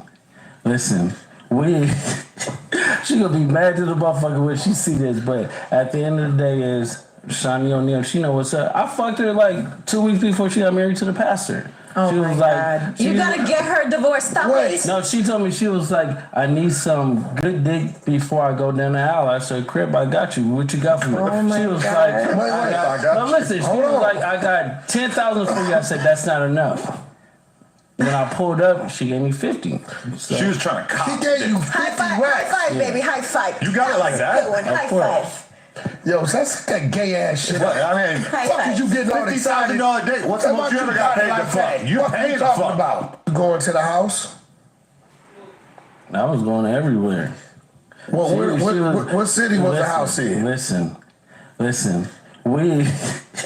She gonna be mad to the motherfucker when she see this, but at the end of the day is Shaunie O'Neal, she know what's up. I fucked her like 2 weeks before she got married to the pastor. Oh she my was God. like, You gotta get her divorced. Stop it. No, she told me, she was like, I need some good dick before I go down the aisle. I said, Crip, I got you. What you got for me? Oh my she was God. like, I got no, you. listen, she Hold was on. like, I got 10,000 for you. I said, that's not enough. When I pulled up, she gave me 50. So. She was trying to cop. He gave you 50 High five, racks. high five, baby, high five. You got it like that? Good one. High course. five. Yo, so that's that gay ass shit. What? I mean, High Fuck five. is you getting all excited? $50,000 a day. What's the most you ever got paid to fuck? You What paid you to talking fuck. about? Going to the house? I was going everywhere. Well, what city was the house in? Listen. So this is Pookie and Ray Ray confessing, okay? Confessing what he did with Shaunie, allegedly. Okay? But this is the one that you give the BJJ to. This is the one you give the BJJ to. Okay? And as old as she is, allegedly, because this is all alleged, as old as she is, she still don't understand the assignment. Same thing how she did with Shaq. Now, yes, Shaq got money, but Shaq was living the Pookie and Ray Ray life, okay? And allegedly, he still is when it comes to Just Hilarious outing him about him having 4 Caucasian women in his house, okay? And how do you go to somebody's house and tell a business in the first place? I'm just saying. Okay? Oh, my God. 2 weeks. 2 weeks, she's about to marry the pastor. And so, you know, we in here screwing people. 2 weeks, you about to marry the pastor. And we in here screwing people. Oh, my God. Now, let's get into something else. I want y'all to hear this, okay? All right, I want y'all to hear this. Shout out to this brother right here, Mr. Rant, okay? Mr. Rant, here we go.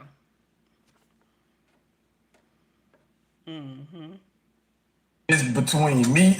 Hold on, here we go. One more time. Might be a thing for y'all, but it would never be a thing for me. If it's between me and another person, listen to me, because I'm finna break this shit down as slow and as clear as possible.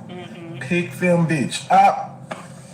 Y'all done lost y'all. I'm not going for none of that shit. Hey, if it's between me and somebody else, I promise you, I'm going to help you go to them. I'm going to put hands on your back and push your ass towards them. Ain't no. Y'all let me out here tripping, talking about some, people can date around. Right. You absolutely right. They can date around and get from the fuck around me. If I look around and I see somebody, me and another person getting the same treatment and the same type of shit,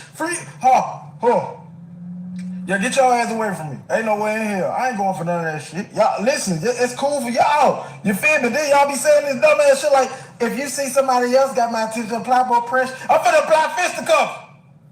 Bitch, is you slow? I ain't doing nothing. I ain't applying shit. I ain't applying for shit. You lost your goddamn.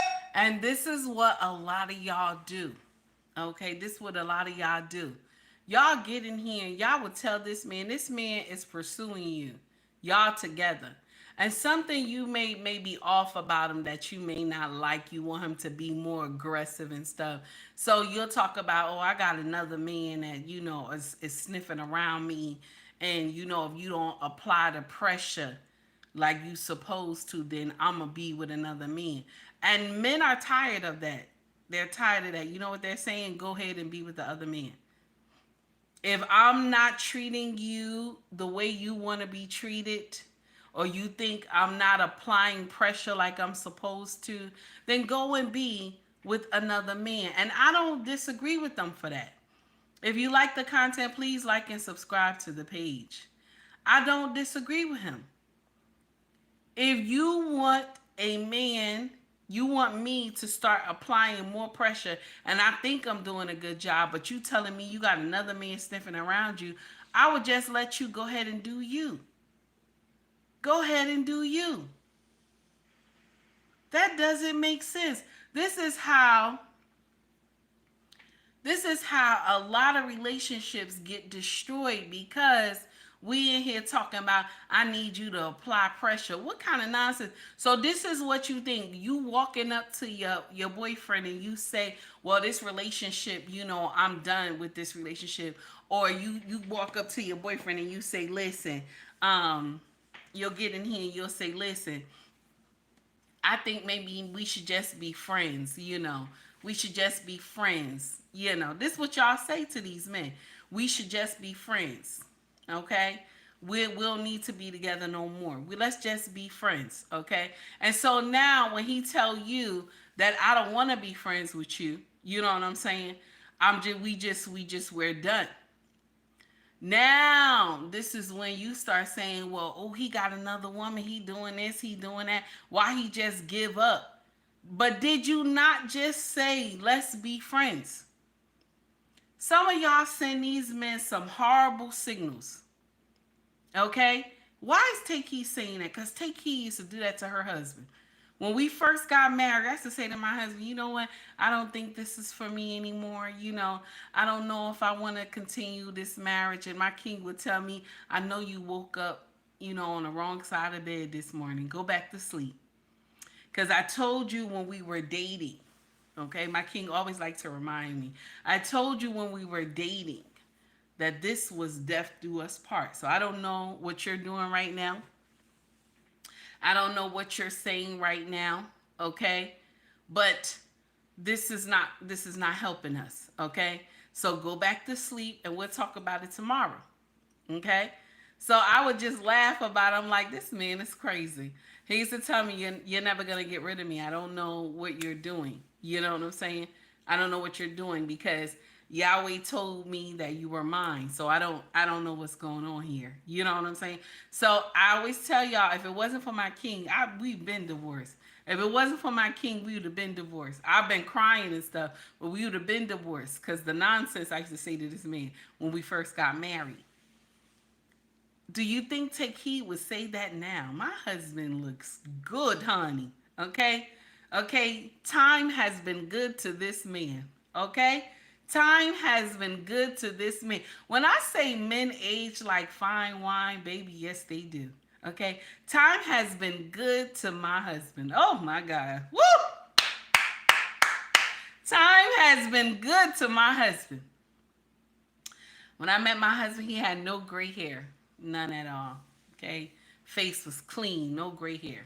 Okay? Now he got all this gray hair. He done got darker. So, woo. Thank you. Yes. Okay? So, time has gotten, you know what I'm saying? Time has gotten. Now, mind you, when we met, okay? When we met and I was in my 20s, okay? I had a Coca-Cola bottle shape. I don't look like that now, okay? I'm just a big girl, I still got the breast and the butt, but I'm a big girl. Okay? But this man has put up with me. He deserves an award from the world. Okay? Shout out to my king. He deserves an award from the world to put up with my nonsense and give corrections at the same time. Okay? All right? But this man looks like fine wine, honey. Fine wine. Okay? When I watch this man, this is why you got to be careful, my sisters. You got to be careful, my sisters, because I'm gonna share something with you. If your husband still look good, he may not look good to you. Okay? Because some of y'all crazy. Your husband may not look good to you, but he might look good to somebody else, especially with all that gray. Okay? He might look good to somebody else. You got to be mindful. Okay? Look at your husband. I sometimes I look at my husband, especially when he come out the shower. And I see how his body is just built so nice. And I look at him, I said, damn, this man can still, let me share something with you. My husband has the strength of an ox, okay? All right? Let me just let you know. This man got the strength of an ox. And there's times where I got to say, wait a minute. Wait a minute. You know what I'm saying? It's like that sometimes, okay? He's very strong. And it's like that. You got to, hold on. Okay? And he's still, I don't know what it is. I don't know what it is. The man is still strong. Okay? So you want me to tell my husband, oh, you know what? There was somebody in my DMs that was, talking to me and this and that. Because my king is one of those men that, you want that. You want that. Okay, so you want to leave everything. My king will go through a whole sermon with you. You want to leave all this and you want to go with somebody that you don't even know. He'll tell me if I see you even talk to him, because I'm going to check your phone. If I see you even talk to this man, we're going to have a problem in this house, okay? You know what I'm saying? We're going to have a problem, okay? And then he likes to remind me that, you can't get down like you used to. I tell him, what you talking about? He's like, nah, we both can't get down like we used to. Okay, the motion that we got is good for both of us. So now you want to go and throw somebody else in there. And I always tell them, I don't sign up for nonsense. I don't do stuff like that. Y'all got to get in here and understand that your husband may not look good to you, because you done lost interest in your husband because you're paying attention to people shooting you DM, hiding in your DMs. Okay, so this is what you think is entertaining, but I want you to take a second look at your husband. Take a second look at him. Sometimes you got to watch him from the shower. Let him come out from the shower, and I want you to look at him real good. Okay, look at him real good. Okay. Also, if you can't see it from the shower, when he's bending you like a pretzel, you know what I'm talking about. Okay. When he's bending you like a pretzel and he's still a problem, okay? He's still a problem. He bending you like a pretzel. He's still a problem. He's going to be a problem for another woman too. But you want to go ahead. You want to let him go because somebody talking to you in your DM talking about, Queen, you beautiful. Y'all better stop being fooled. You better stop being fooled. I said what I said. You better stop being fooled. I'm telling you right now. Okay? Listen. All right? I'm just letting you know, okay? I'm letting you know. Now,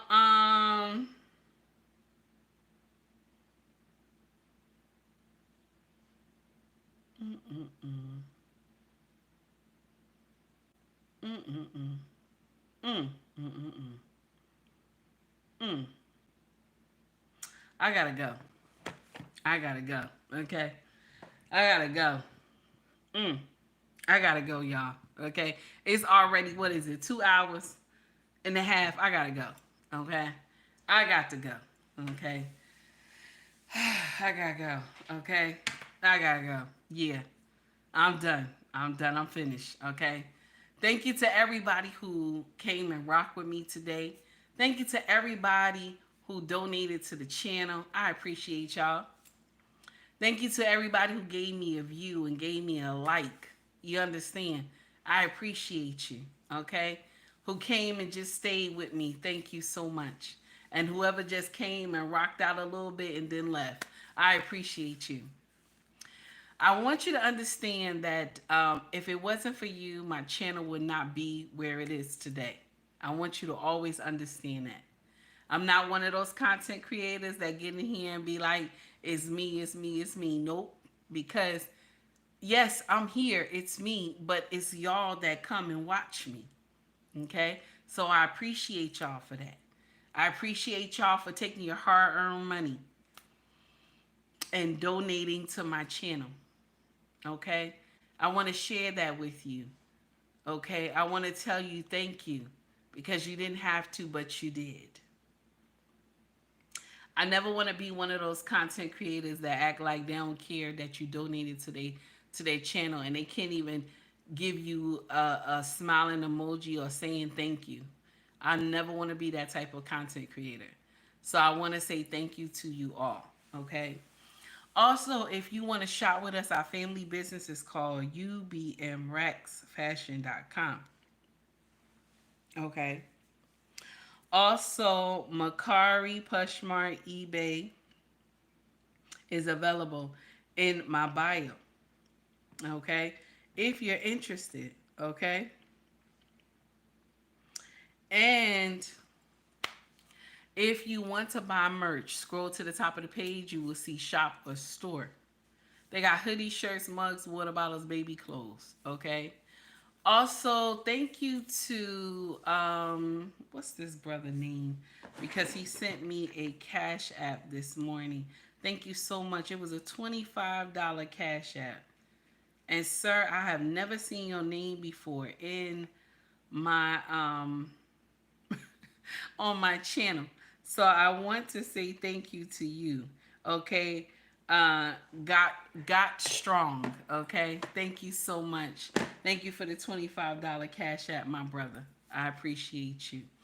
Okay? Now, let's get into the foolery and say goodbye.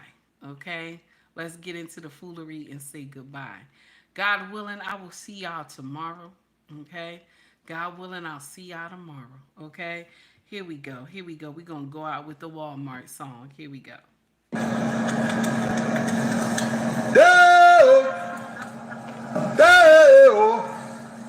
Walmart's closed and we wanna go home. Me said it, oh. Walmart's closed and we wanna go home.